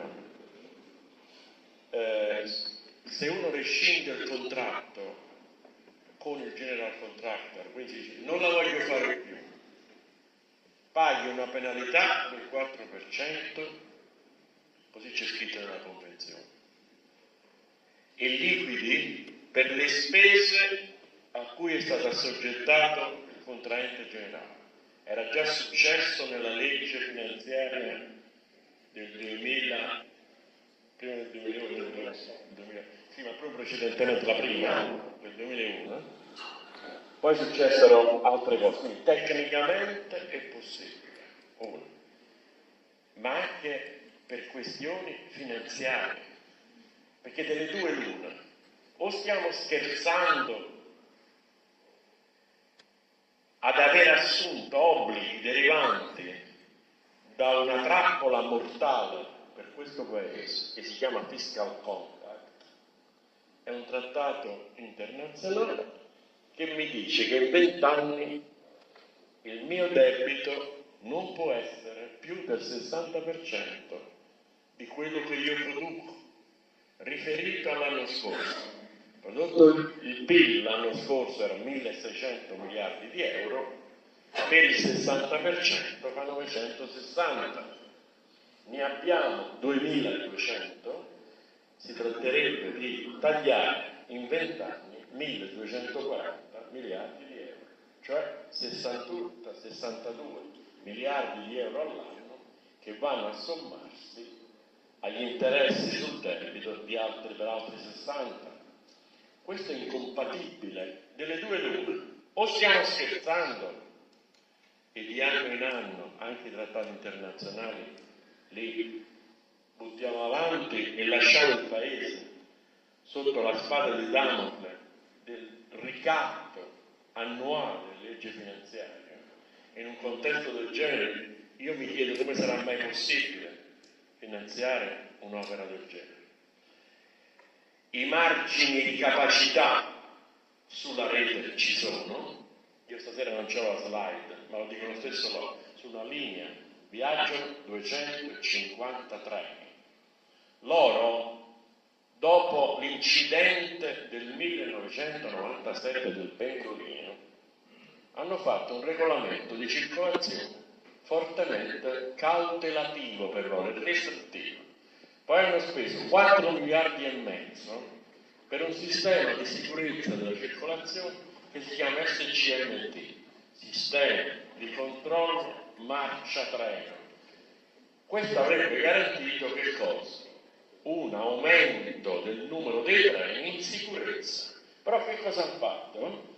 L'hanno modulato nel regolamento restrittivo e non del regolamento prima dell'incidente. Questo che cosa ha generato? Ha generato una riduzione delle velocità commerciali e una riduzione del numero dei treni. Quindi, adattando questo sistema al regolamento antecedente all'incidente del Pentolino, tenendo presente che 2,50 sono i treni che viaggiano, c'è un'ampia possibilità di avere tracce orarie. Altra questione, non si può avere un numero di tonnellate medie per treni merci pari a 400. Questo significa che io li raddoppio di mezzo il numero di treni, o no? E quindi aumento la capacità per treni viaggiatori. Quindi esistono i margini di capacità. La signora giustamente eccepiva sui lotti costruttivi. Una porcata partorita 10 anni fa, dove si diceva, perché c'erano molti appetiti, e allora alla Emilia Romagna si diceva sì, alla Val d'Aosta sì, alla Sicilia sì, alla Calabria sì, si diceva tutti sì, però i soldi erano pochi. Allora si sono inventati i lotti costruttivi. Se non ho i soldi e finanzio un pezzo, poi quando avrò gli altri pezzi, gli altri soldi, andrò a finanziare altri pezzi. E l'hanno applicato anche all'alta velocità. Prima, attenzione, prima del governo Monti bisognava avere almeno il 20% del costo dell'opera per applicare lotti costruttivi. Poi è arrivato il ministro Lupi e l'ha dimezzato. Dal 20 al 10%, se tu hai il 10% del costo dell'opera come disponibilità finanziaria di bilancio, puoi applicare la logica dei lotti costruttivi. Quindi lotti costruttivi è un'abiezione, perché insomma, o tu mi fai spendere i soldi e li utilizzo il pezzo di progetto, pensi il caso di Vicenza. Allora, l'attraversamento di Vicenza è per 12 km. Loro ne finanziano 8 a 105 milioni di euro al chilometro. Arrivano nella stazione di Vicenza e prendono la linea storica, perché non vanno più avanti. Lei si immagina Faccio anche un'altra considerazione, che un treno a alta velocità nel PR pesa 574 tonnellate. Per raggiungere da 0 a 300 km all'ora ha bisogno di 32 km. Per passare da 300 a 0 ha bisogno di 12 km. 32 e 12 fa 44. Pensi che lei che la distanza che c'è tra Milano e Brescia è 62 km, i primi 10 per tutta una serie di questioni tecniche, praticamente questo qui a 300 ci va per 3-4 km, praticamente lei recupera secondi. Stessa logica nel caso di Vicenza. Allora, quindi c'è una serie di obbrobrità che è inaccettabile. Dice, ma perché la fa? Laura, la fanno perché questo è il più grande business mai partorito in Italia, anche più del ponte, perché l'amministratore delegato attuale, Mazzoncini, lo specialista in autobus che ha risolto i problemi del movimento degli autobus al Comune di Firenze, poi è diventato amministratore delegato, ha rilanciato adesso il ponte sullo stretto. Probabilmente sente puzzo di bruciato, un cambio della guardia e si rilancia il ponte sullo stretto. Posso chiedere una cosa anch'io poi? Sì. Scusate, faccio la domanda per così poi potete rispondere anche a me. Chiedo da cittadino, all'avvocato Scarpini soprattutto, la cittadina di Somma Campania che vuole portare sul suo territorio queste informazioni. Se io fossi un espropriato vorrei uscire da questa serata sapendo, cioè cercando almeno di aver capito a cosa vado incontro e come posso tutelarmi. Nel senso, cioè, mi arriverà qualcuno in casa come è successo alla signora Laura, come mi devo comportare, cosa sono le implicazioni. Ecco, vorrei portare a casa mia questa stasera. Grazie. Volevo innanzitutto completare la risposta alla signora sui progetti, sui lotti funzionali. La situazione è ancora più grave perché si è partiti, lotti costruttivi, si è partiti dal progetto complessivo dell'opera ancora negli anni 90, poi si è passati al concetto di lotti funzionali, cioè tratti di opera che comunque quando era terminata potevano funzionare autonomamente, per esempio la Treviglio-Brescia è un lotto funzionale, e adesso si è passati a un vero e proprio obbrobrio, i lotti costruttivi non funzionali. L'esempio pratico proprio sulla Brescia-Verona è che il primo lotto costruttivo non funzionale saranno le 3 gallerie, Galleria di Donato, Galleria del Frassino e la Galleria di San Giorgio, dopodiché se non arrivano i soldi tutto si ferma, cantieri rimangono lì e tutto si ferma in attesa del finanziamento. Questo dei lotti costruttivi non funzionali, cioè che una volta terminati non possono funzionare, ma sono soltanto opere fatte, è veramente un obbrobrio legislativo.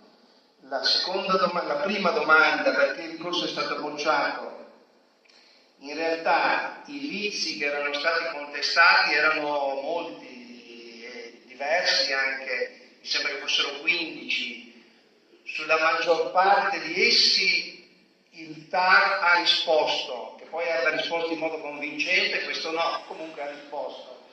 Sui 2 principali che riguardavano la contestazione delle modalità di affidamento al general contractor dell'incarico, della progettazione e della realizzazione dell'opera e la conformità con le norme comunitarie, il TAR ha effettivamente respinto il ricorso senza entrare nel merito dicendo questo tipo di vizi li possono fare soltanto coloro che avrebbero astrattamente potuto partecipare alla gara per l'assegnazione ai general contractor, quindi voi non siete abilitati, non avevate la legittimazione a presentare questo tipo di vizi.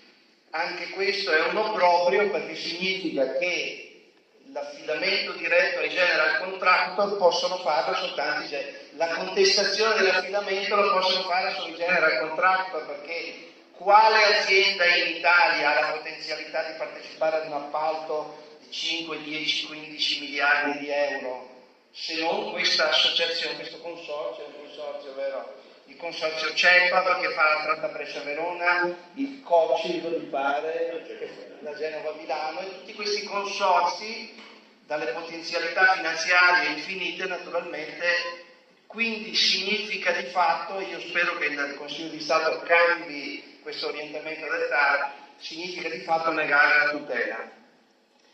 La domanda della consigliera, avrei forse dovuto accennarne un attimo prima.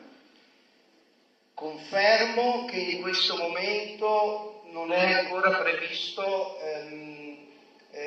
l'inizio dei lavori. Diciamo però che è abbastanza vicino, se la Corte dei Conti lo approverà, l'approvazione del progetto definitivo. Con il progetto definitivo viene dichiarata la pubblica utilità e quindi si inizia la procedura di esproprio. A quel punto tutti gli espropriati riceveranno una comunicazione a casa contenente la notizia dell'approvazione del progetto definitivo, e poi verrà emanato il decreto di esproprio che conterrà anche la determinazione dell'indennità provvisoria fissata dal General Contractor. Questa potrà essere accettata o meno dall'espropriato. Se l'accetta viene fatto il pagamento, se non l'accetta la può contestare davanti alla Corte di Appello competente, che in questo caso per voi è quella di Venezia, per i bresciani è quella di Brescia. Però prima di questo gli espropriati possono mettere in atto altre azioni di tutela, per esempio impugnare davanti al TAR Lazio il progetto definitivo chiedendo anche la sospensione cautelare.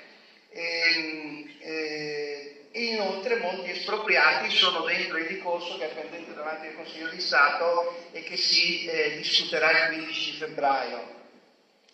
In questo momento tutte le iniziative di CEPAV, come quella della signora, di entrare nelle proprietà per fare misurazioni, sono illegali, neanche illegittime, illegali, perché si viola il diritto di proprietà.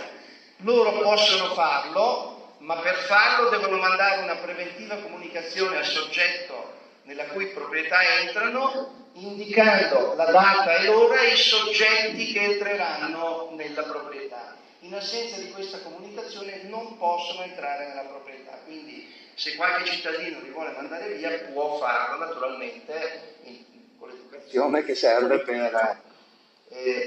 tuttavia è bene che gli espropriati incomincino a pensare a quale può essere il valore del loro bene, la tipologia di danni che riceve, e a mettere in atto delle azioni di difesa. La prima tra tutte sarà quella dell'impugnazione del progetto definitivo insieme o a fianco delle associazioni, e poi comunque se non saranno soddisfatti dell'indennizzo che determina CEPAV, impugnarlo davanti alla Corte d'Appello. Tenete conto che la relazione generale di tratta allegata al progetto definitivo contiene alcuni criteri di massima per il calcolo dell'indennizzo. Naturalmente sono criteri di massima proprio perché poi bisogna discutere su cosa vale il bene, come lo si valuta. Pensate per esempio che se andate sul sito dell'Agenzia delle Entrate, l'osservatorio immobiliare, potete individuare qual è il valore minimo e massimo della vostra area o della vostra abitazione, o meglio delle abitazioni della vostra zona, tenendo conto però che tra il minimo e il massimo c'è una differenza tra il 30 e il 50%, quindi un immobile può essere valutato 100.000 euro come può essere valutato 200.000 euro. Tenete conto che poi ci sono una serie di danni indiretti per i quali astrattamente è previsto il risarcimento, che però poi devono essere calcolati. Per esempio, sempre la relazione generale di tratta prevede che per gli immobili che non sono toccati da esproprio, che però ricevono una diminuzione permanente del loro valore, è previsto un indennizzo. che è quantificato nel 100% del valore di mercato del bene se si trova nella fascia di 30 metri dal confine della ferrovia, mi pare del 30% se si trova da 30 a 50 metri e del 15% se si trova entro i 100 metri. Tenete conto dopo che ho visto che il progetto in molti casi riporta situazioni ante 2003 o addirittura ante 2000, che nel frattempo le cose possono essere cambiate perché i comuni magari non hanno messo le fasce di rispetto e quindi l'espropriato ha potuto fare un ampliamento, che per esempio per tutti gli espropriandi del Veneto la legge regionale, la 14 del 2009, quella sul piano casa, prevede la possibilità di ampliamenti, però credo che nessuna persona dotata di buon senso vada ad ampliare la propria casa sapendo che nel 2017, nel 2018 o nel 2016 o nel 2019 verrà demolita o espropriata. Tenete conto infine che c'è un'ulteriore voce risarcitoria che è quella per la reiterazione del vincolo, che tutti sottovalutano ma che potrebbe diventare di una certa consistenza. Questo vincolo, il vincolo preordinato all'esproprio, cioè la fascia di rispetto che è stata inserita nel PRG di ciascun comune, risale ancora al 2003, aveva una durata di 7 anni, è scaduto nel 2009, nel 2009 è stato reiterato fino al 2016 e nel 2016 è stato reiterato fino al 2023. Tenete conto che è pacifico, assolutamente pacifico, perché è stato oggetto di sentenze della Corte Costituzionale, che il primo quinquennio, che nel caso delle opere di infrastrutture strategiche è un settennio, il cittadino non ha diritto all'indennizzo. Ma dalla prima reiterazione il cittadino ha diritto all'indennizzo che deve essere rapportato all'effettivo danno subito. Cerco di spiegarmi. A partire dal 2009 tutti coloro che non hanno potuto fare un intervento di ampliamento sulla propria abitazione o che non hanno deciso di non piantare vigneti perché sapevano che era imminente l'esproprio, perché anche questa è la storia, nel tempo hanno continuato a spostare in là di 6 mesi, un anno, in 6 mesi, un anno, ma sembrava sempre che fosse imminente l'esproprio, quindi probabilmente tante persone non hanno fatto investimenti sulla loro proprietà. È previsto un indennizzo per la reiterazione dal 2009 al 2016 e dal 2016 fino al decreto di esproprio che deve essere parametrato, attenzione al termine, che non coincide con il danno, ma deve essere comunque parametrato al danno subito effettivamente dall'espropriato. Quindi ci sono una serie di parametri che in genere l'ente espropriante, adesso non parlo in particolare di Ceparo 2, parlo di tutti gli enti esproprianti, minimizzano o non prevedono, che però è bene che il cittadino espropriato o danneggiato, ricordiamoci anche questo termine, perché non è necessario essere espropriati per avere una diminuzione di valore della propria proprietà, che i cittadini devono studiare e informarsi. E se ci sono altre domande, perché so che è una materia difficile. Vorrei fare io una domanda. Non so se sia una leggenda metropolitana o è vero. È vero che le proprietà, solo perché sono nel comune in cui attraversa la TAV, perdono di valore o no? Questa è una legge di mercato, nel senso che non è possibile stabilirlo. Certamente se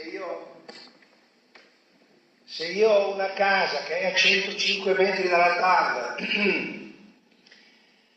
e non è indennizzata in nessun modo perché non è previsto, credo che tra una casa a 105 metri dalla TAV e una a 500 metri dalla TAV, addirittura in un altro comune, il mercato risenta di queste situazioni. Io credo genericamente che effettivamente le case vicine alla TAV, indipendentemente dalla distanza, perdano valore. Naturalmente questo è il mercato che regola queste cose. Entro una certa distanza sono regolate dall'esproprio o dalla legge oltre una certa distanza sono soggetti alle regole di mercato.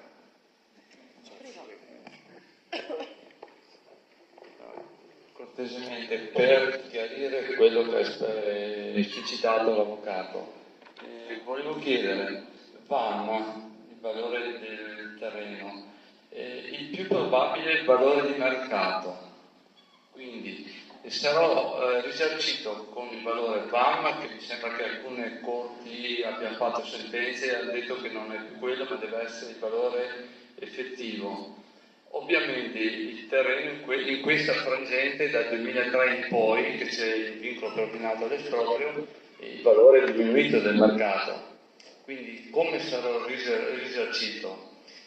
Seconda domanda, per cortesia, la 327 del 2001 è ancora valida, quindi quando dovrò preparare i miei parafulmini o cercare di capire come proteggermi, la considero ancora valida? Ultima cosa, gentilmente alla signora Luisa, nel comune, siamo del comune di Somma Campagna, nonostante abito a Lugagnano, quante case sono da abbattere? Perché io ho tutta la documentazione. È vero che sono da demolire quelle che compaiono con la scritta da demolire sui progetti TAV? Grazie. Sono 1000 tazzato da una presa. Io parlo su Allora,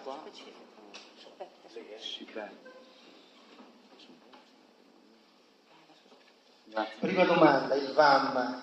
Dimenticatevi il VAM, nel senso che la Corte Costituzionale con più sentenze ha ormai naturalmente forzata un pochino anche dalle sentenze della Corte Europea dei diritti dell'uomo, ha definitivamente accantonato il VAM, cioè il valore agricolo medio che era fissato annualmente con delle tabelle dalla provincia di Verona, ed ha assunto come valore unico il valore di mercato.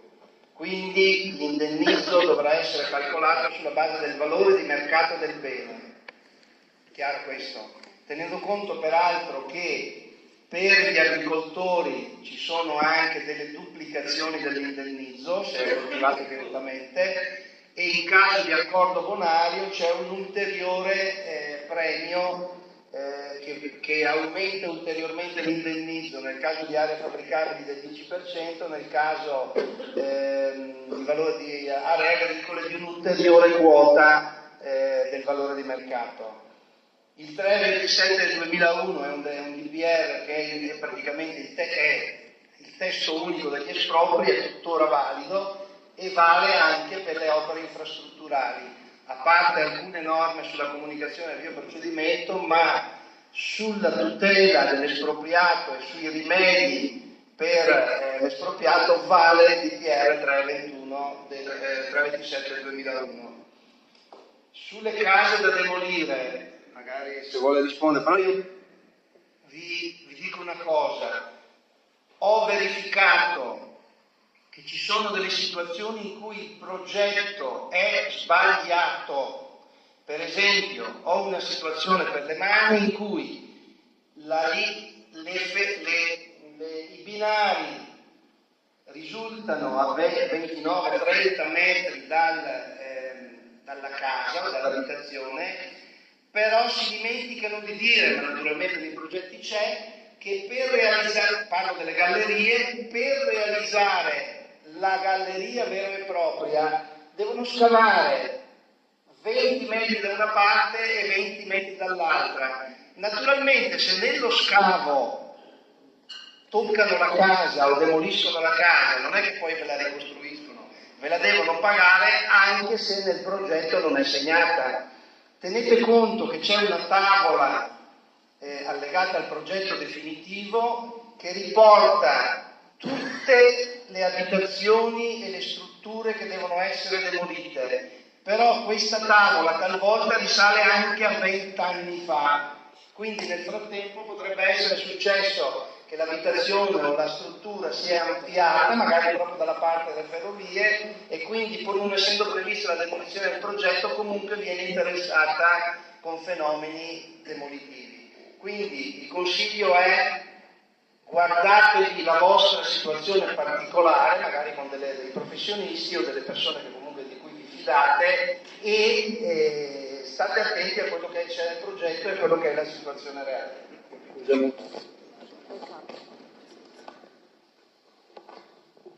Sì, grazie Avvocato Scappini per la precisazione che non avrei saputo dire meglio. Io qui ho recuperato adesso sul telefono un elenco, che è l'elenco di 119 soggetti tra abitazioni private, aziende o comunque terreni singoli che saranno soggetti a vincolo di esproprio. Questa tabella mi è stata mandata e risale comunque al 2014. Non è chiaro se sia stata aggiornata al 2014 o se quando me l'hanno mandata era già, come diceva l'avvocato, datata. Quando io chiedevo all'amministrazione delle specifiche riguardo alle case, agli espropriati, mi hanno sempre detto: tu, se qualcuno ha dei dubbi, mandalo da noi, perché il comune hanno la sovrapposizione tra i mappali, le abitazioni e dove passerà la tratta.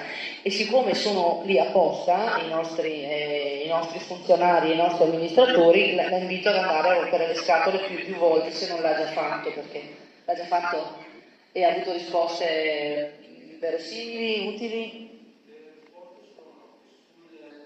Allora, le risposte che sono che sui documenti c'è Europa messi sul sito del Ministero dell'Ambiente, che quindi sono menzionati o dentro noi, ci sono addirittura le fotografie con tutti i danni dal rumore, eccetera.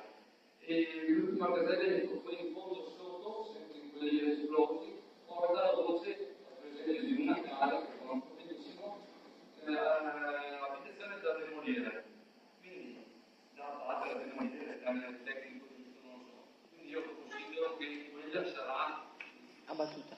Quello che mi succederà quella casa. Quindi mi fermo quello lì. Non penso ci siano ulteriori processi o aggiornamenti nascosti che non posso vedere. Però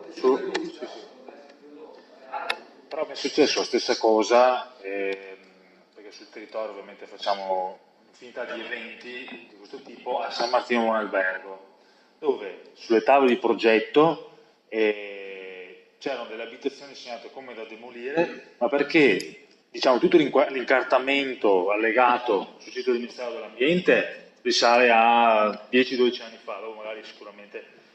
Ma in realtà poi per una serie di modifiche o temperanze, in quel caso mi pare che per volontà di un'azienda famosa si sia dovuto procedere con lo spostamento dei binari da un'altra parte, però sul sito del Ministero rimane ancora quella documentazione. Allora magari sarebbe il caso di provare, esatto, ognuno guarda la sua situazione, magari di coordinarsi e magari anche potremmo farlo anche con il movimento questo lavoro di aiuto.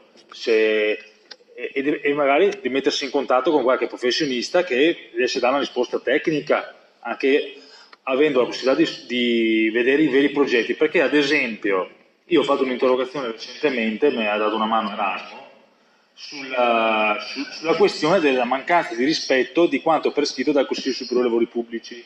La Regione mi ha risposto che è vero che c'è questa inadempienza e che il General Contractor avrebbe, adesso sto richiedendo questo aggiornamento, spedito a Regione Veneto, giusto Erasmo, un nuovo progetto. Allora sarebbe da capire se il tracciato rimane lo stesso, perché non è detto che per procedere con delle migliorie o con delle sistemazioni su quanto era stato non fatto, il tracciato deve rimanere lo stesso. Non so se un viadotto costruito in maniera diversa possa continuare a seguire lo stesso tracciato. Ecco, quindi magari sarebbe importante verificare uno a uno questi momenti. Tutto qua.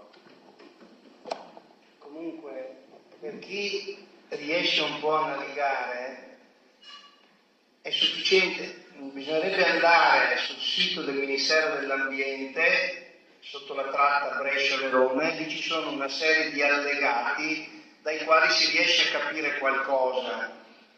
Soprattutto ci sono i piani particellari di esproprio, che sono le indicazioni dei soggetti che verranno interessati dall'esproprio. Sono due piani particellari però, uno i soggetti che vengono interessati dall'esproprio, e uno i soggetti che vengono interessati dalle occupazioni temporanee. Dire temporanee è un eufemismo perché comunque col sistema dei lotti costruttivi non funzionali chissà quanti anni verranno occupati.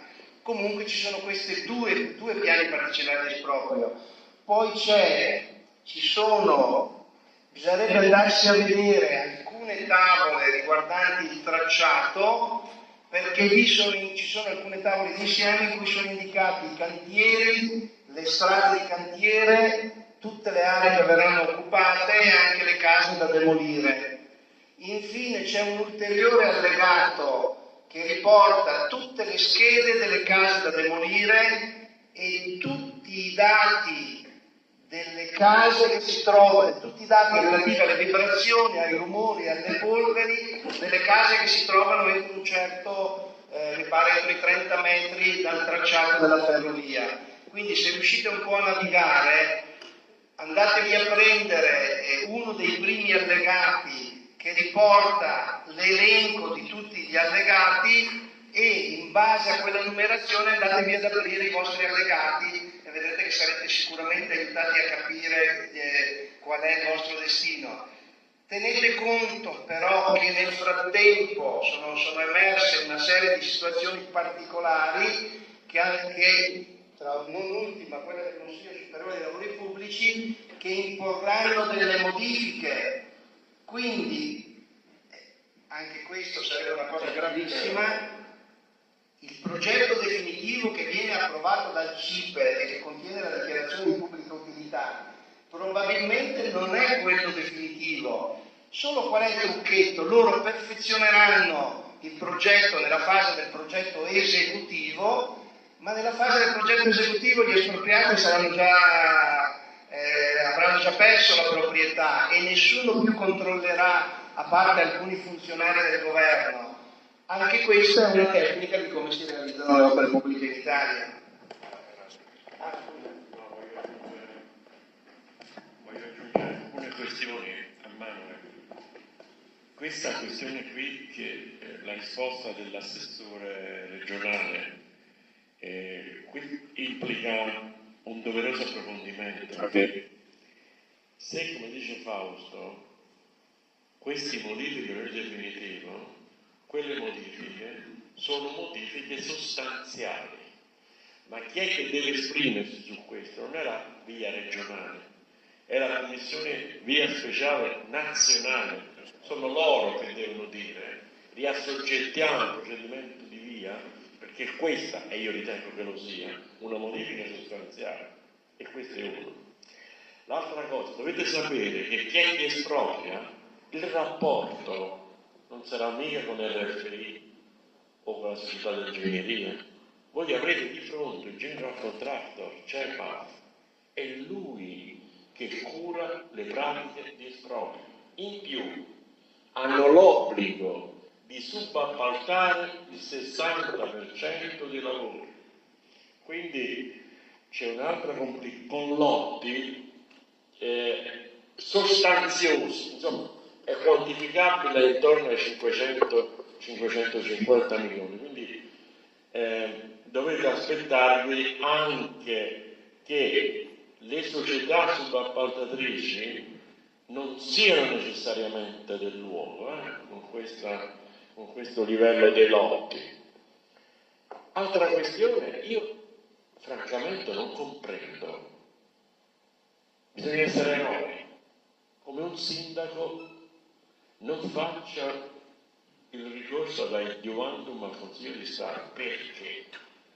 Perché un documento del genere, del massimo organo dello Stato, dove io leggo in relazione a quando soprarilevate le cose che vi ho detto, considerando anche l'importanza dell'opera infrastrutturale in esame, il progetto definitivo, per questioni e per raggiungimento di certi requisiti di sicurezza, bisogna riprogettare. Ma un sindaco, ma sulla base di questi rilievi, ma come fa a non cautelarsi rispetto a quello che potrebbe succedere domani come impatto o come alterazione in un contesto idraulico o per questioni di sismicità, e il consigliere comunale che va a votare una delibera che consente al sindaco di andare in conferenza dei servizi e dire sì. E questo succede. Ma è possibile che sono disposti ad assumere, ma sono veramente ciechi, a meno che il sindaco molto subversivamente, utilizzando il principio di separazione, a me l'elaborazione delle scelte politiche, a te tecnico, la responsabilità non scarichi tutto sul tecnico. E allora mi chiedo, ma i tecnici che avrebbero dovuto leggere queste cose qui e rapportarle all'organo politico nel momento in cui delibera, ma questo lavoro lo hanno fatto o non lo hanno fatto? Perché se non lo hanno fatto e succede qualcosa, i responsabili primari saranno loro, ma poi c'è anche un consiglio comunale e c'è un sindaco che risponderà domani eventualmente su queste cose. Io vi dico solamente che nel Mugello, lì il general contractor era il CEPA, era la Fiat. Beh, le falde acquifere sono state completamente prosciugate, 58 corsi d'acqua. Rinviato a giudizio il Presidente della Regione Emilia, Presidente della Regione Toscana, condannati, però i tempi hanno prescritti, sono scavalcati. Questo è quanto, diciamo, può succedere. Attenzione, c'è un ultimo elemento e chiudo. Le terre e rocce da scavo prima erano rifiuti speciali pericolosi. A seguito delle modifiche apportate da un signore che si chiama Corrado Clini, ex direttore generale del Ministero dell'Ambiente, non so se è ancora in carcere o agli arresti domiciliari, sono diventati sottoprodotti. Allora, io quando vado con la fresa a fare una galleria utilizzo anche degli additivi chimici fortemente inquinanti.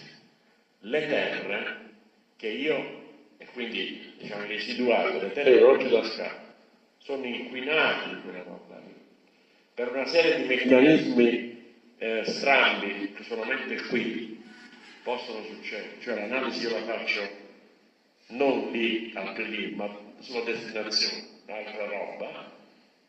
C'è un rischio grandissimo e c'è una esigenza da parte dei cittadini di un controllo militare, perché si rischiano inquinamenti gravissimi del territorio, del suolo, del reticolo idrografico. Diciamo una analogia rispetto a quanto è successo con la Miteni a Montecchio, l'inquinamento di 3 territori, le province di Padova, Vicenza e Verona, da sostanze perfluoroalchiliche che saranno pure nel gruppo B dei probabili cancerogeni, ma che sicuramente sono dei perturbatori endocrini e che quindi vanno a incidere fortemente su ciò che è la riproduzione della specie, su ciò che è un inquinamento ematico e con anche implicazioni patologiche abbastanza serie per chi beve acqua contaminata. Questo è quanto, quindi una vigilanza e un rigore nell'essere presenti su questa cosa, diciamo, è il minimo sindacale che bisogna richiedere. Ecco.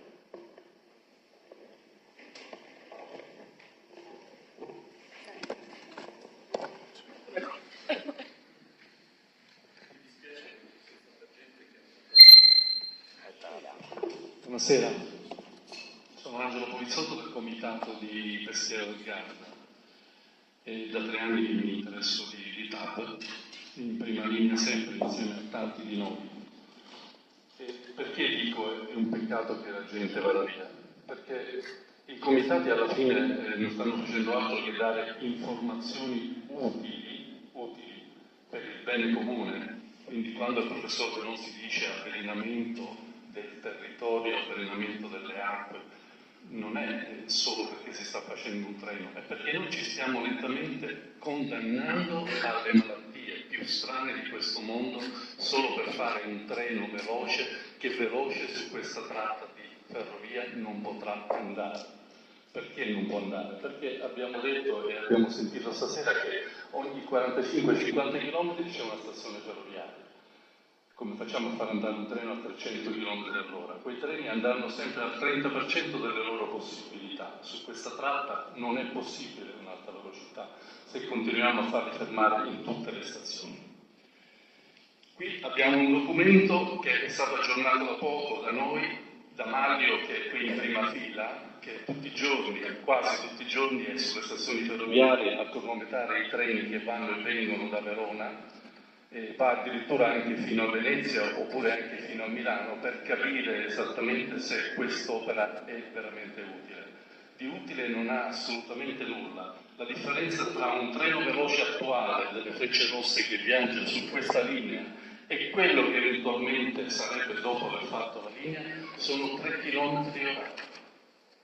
3 km orari. 148-151 la media che porterebbe il treno con la nuova linea. Allora voi per 3 km orari, cioè 15 minuti da Milano a Venezia, stravolgereste il mondo? E condannare questo territorio a un'invasione incredibile. Quando facciamo le nostre manifestazioni ci aspettiamo sempre migliaia di cittadini e invece non arrivano migliaia di cittadini. Quindi, prima di tutto, è un discorso culturale. Per capire la TAV bisogna documentarsi bene, pensare a domani, pensare ai figli, pensare ai nipoti, perché questa è una linea ferroviaria che va a intasare ancora di più il territorio veneto e lombardo più di quanto non lo sia. E allora, se una volta amavate questa regione, io sono qui dal 1975, era splendida. Oggi se andate in una qualsiasi collina qua intorno e guardate la pianura, vi accorgete che non è più tanto splendida, perché in questi ultimi anni hanno concesso di tutto e di più e vi hanno ipnotizzato. Perché dico vi? Perché io non sono interessato alla TAV perché sono un espropriato, perché devo guadagnarci su questa opera. Mi interesso come cittadino, come padre di famiglia e come nonno di nipoti. E quindi interessarmi tutti vuol dire premere contro il sindaco che si deve interessare dei suoi cittadini perché si è fatto portavoce dei suoi cittadini. Prendo 2 minuti perché queste sono notizie freschissime che devono sapere. Poi spezzerò una lancia anche a favore del Movimento 5 Stelle. In questi giorni noi all'inizio del mese di novembre abbiamo consegnato una lettera che era una diffida nei riguardi dei sindaci. L'abbiamo fatto su tutta la tratta Verona-Brescia. Tutti i comuni contemporaneamente dalle 9 alle 10 in comune a protocollare questa diffida. Questa diffida praticamente mette i sindaci nelle condizioni di dire ma se succede qualcosa io finisco in galera con tutta la giunta perché la diffida ti inchioda. Cosa hanno fatto? Si sono riuniti l'altro giorno, ho incontrato il sindaco di Peschiera giovedì scorso e gli ho chiesto la riunione come è andata. Sì, c'eravamo, abbiamo discusso, però mancava il sindaco di Desenzano. Il sindaco di Desenzano, prima ne parlava sia l'avvocato che anche il professor Venosi, 2 ore prima della scadenza di presentazione dell'esposto, no? al Consiglio di Stato, da un suo legale di fiducia, ha presentato questo esposto. E praticamente un po' li ha congelati. Noi siamo grati al sindaco di Desenzano, che probabilmente ha avuto un ritorno di coscienza, però probabilmente i sindaci che si sono riuniti a Peschiera del Garda non hanno pensato di invitarlo, e invece dovevano invitare il sindaco di Desenzano, perché il sindaco di Desenzano avrebbe potuto dire: uè, colleghi, diamoci una mossa, qualcosa va fatto, non possiamo stare ad aspettare e a guardare. Invece non l'hanno fatto. La sindaca di Peschiera mi dice: sì, ci siamo riuniti, abbiamo pensato come rispondere per iscritto alla lettera che voi comitati ci avete mandato. Basta. Cioè, loro rispondono alla nostra lettera. E poi nient'altro. Non è possibile. Non è possibile che un sindaco non faccia il sindaco per un'opera del genere. Non lo può fare. Spezzo la lancia a favore del Movimento 5 Stelle perché intanto dico che il 7 o il 9 di gennaio di quest'anno, quando ci siamo presentati un bel gruppo di noi del comitato tra Verona e Brescia, insieme all'avvocato Scappini al TAR del Lazio, insieme a noi c'era il senatore Crimi e il senatore Di Norberti, o parlamentare. Okay. Quindi loro due erano a fianco a noi. Ci sono sempre stati presenti, anche se Di Maio durante i comizi o durante i suoi giri tira fuori la TAV una volta sì e una volta no. Il principio del Movimento 5 Stelle è che la TAV va fermata. E non è che questo deve portare i cittadini a decidere di votare il Movimento 5 Stelle alle prossime elezioni, no. I cittadini devono essere convinti del programma, dei progetti che il Movimento 5 Stelle vuole fare per i cittadini, per il territorio, per avere una nazione diversa da quello che è.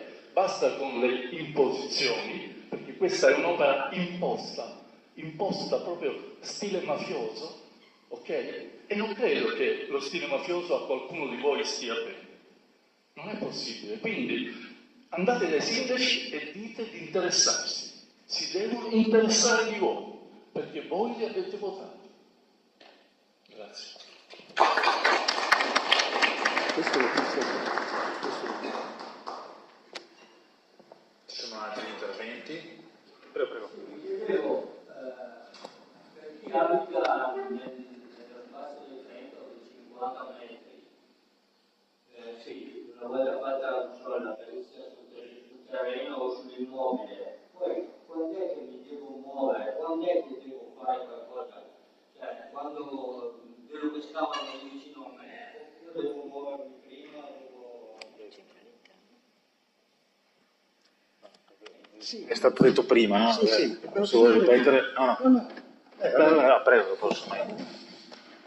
Dovrebbe arrivarle una comunicazione dell'approvazione del progetto definitivo, ma per scrupolo lei guardi cosa fa l'associazione di cittadini Brescia-Verona e si tenga informato sostanzialmente, perché adesso in questo momento, l'ho detto prima, il progetto è la Corte dei Conti, avendo anche il nostro esposto, forse ci metterà un po' di più, se lo bocciano vedrà che lo scrivono su tutti i giornali. Se lo approvano, da quel momento, da quando lo pubblicano in Gazzetta Ufficiale, ci sono 60 giorni di tempo per fare ricorso al TAR Lazio, col cumulativo anche da solo come vuole.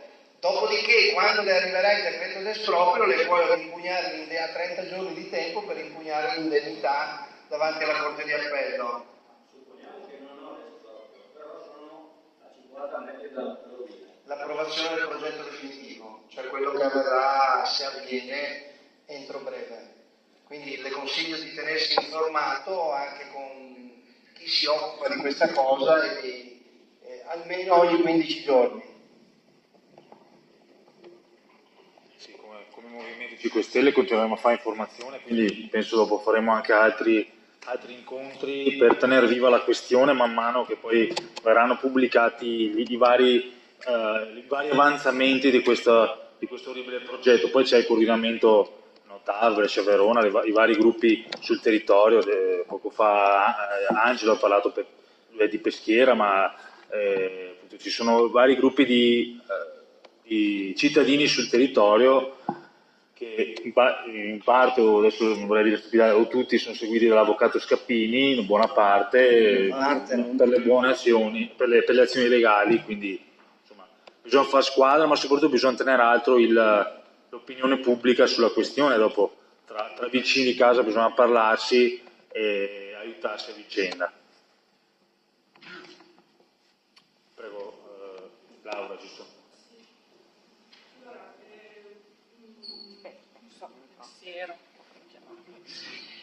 E 2001-2002 era stata istituita una commissione causa nel comune di Sona, e dove eravamo presenti 2 cittadini, ok? E in tempi molto meno critici, perché era il tempo del preliminare, giusto? Quegli anni là. E io mi aspetterei che ci fosse anche ora, insomma, che ora c'è proprio bisogno di informazione. E avevamo fatto anche un incontro pubblico, lui è il tecnico, in cui avevamo fatto vedere tutte quelle cose, avevamo fatto vedere le foto delle case, tutte le case nella fascia anche di più di 100 metri, di fianco alla mia casa, sono state fotografate e c'è scritto vari problemi che potranno subire. Cioè nei loro progetti già prevedono che la mia casa abbia questo problema. C'è scritto, si può scaricare. Ovviamente sono 4 giga di progetti, non so, una cifra, cioè tutte con il nome che non si capisce cosa sia, cioè il nome lungo 40 lettere, numeri e lettere, quindi quello è uno dei tanti.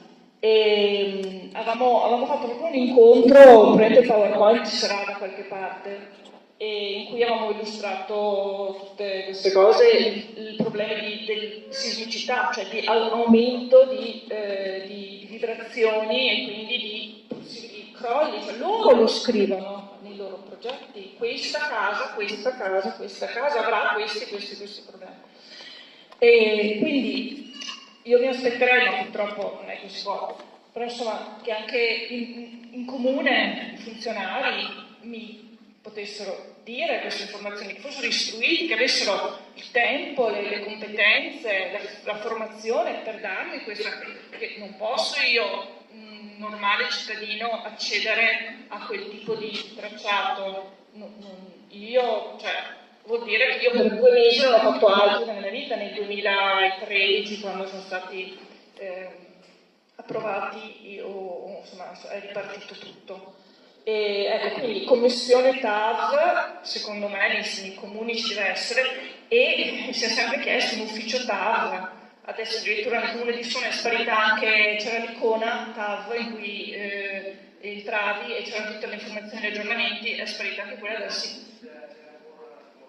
C'è ancora nascosta. Ecco, allora sono io che vedo me. Era bella grande.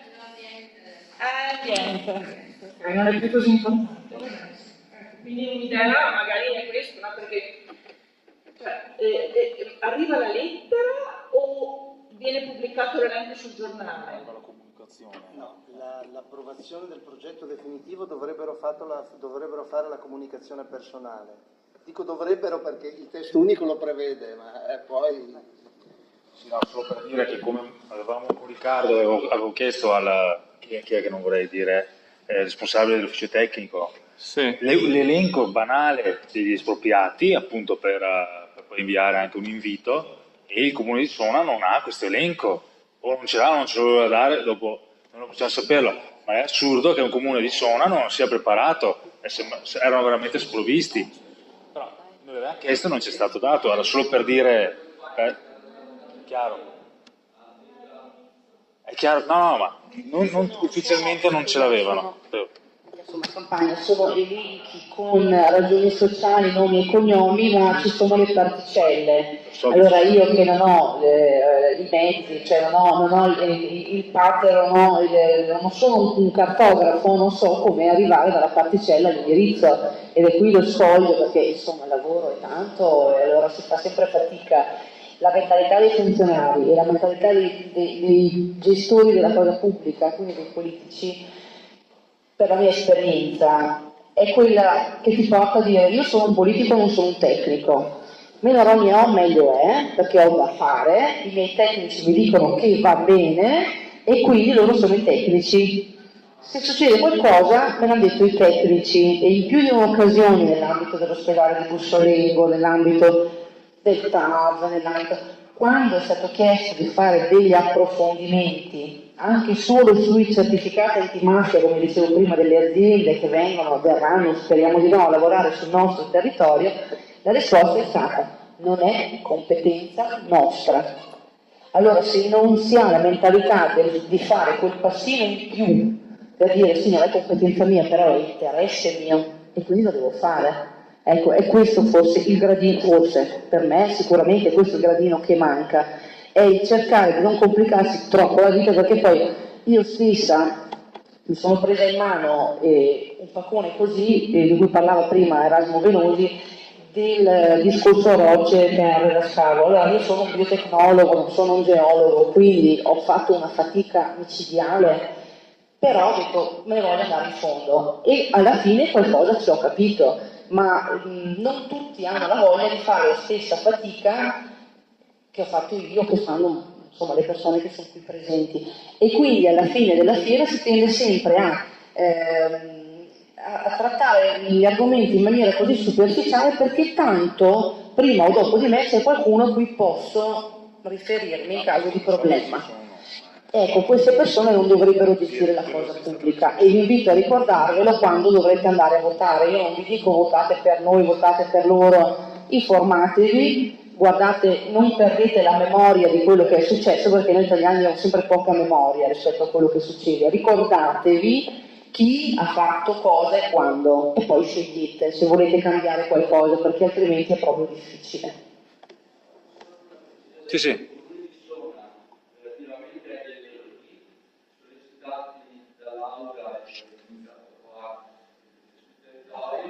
Ha inviato a tutti i cittadini, contrariamente a una campagna che non ha fatto nulla, a tutti i cittadini un avviso di quanto stava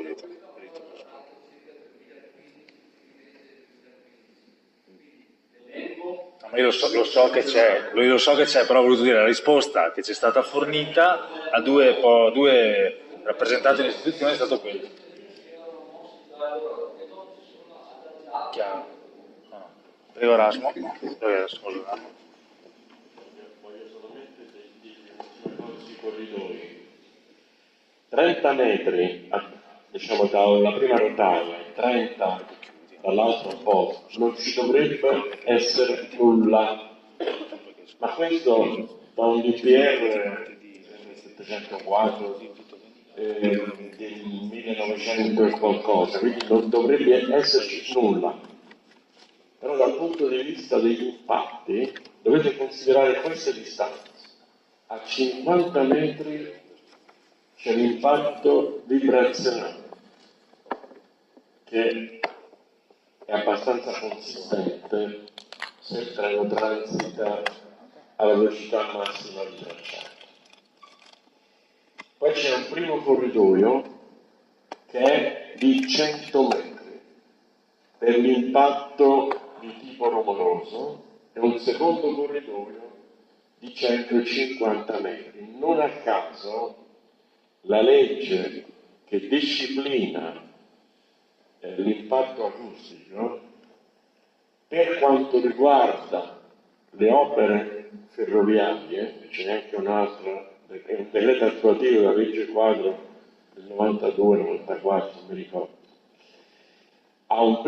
disciplina i livelli di emissione a un primo corridoio di 100 metri e a un secondo corridoio di 150, quindi complessivamente sono 2,50. Attenzione però, che quando noi parliamo di livelli di emissione, la legge commette un falso, diciamo, dal punto di vista fisico. Perché? Perché quello che dà fastidio a noi è che cosa? Il rumore che sento.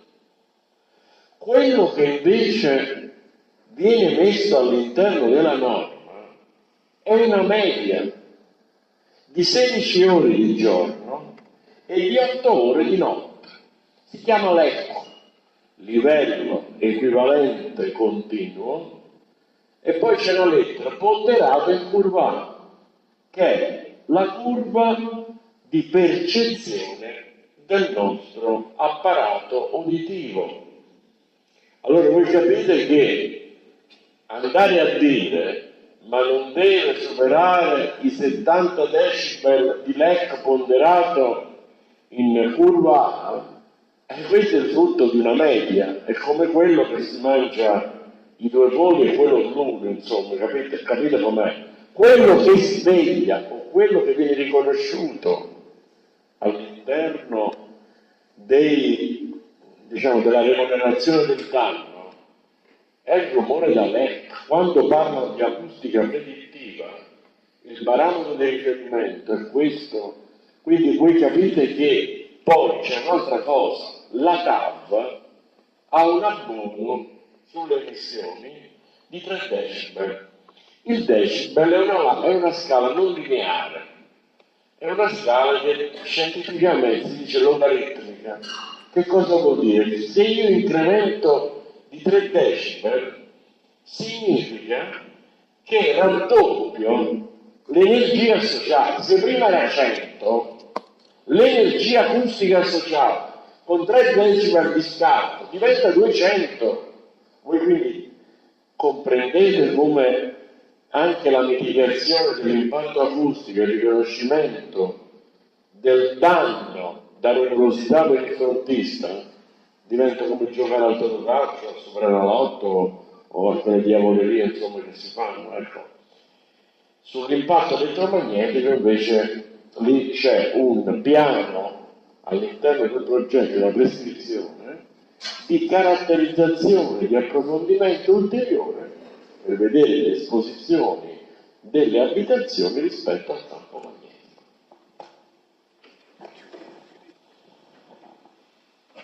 Io chiuderei così la serata, vi ringrazio per aver partecipato e vi ricordo che ogni martedì ci incontriamo alla pizzeria, all'osteria di San Quirico se volete partecipare, sarebbe una cosa positiva per la comunità.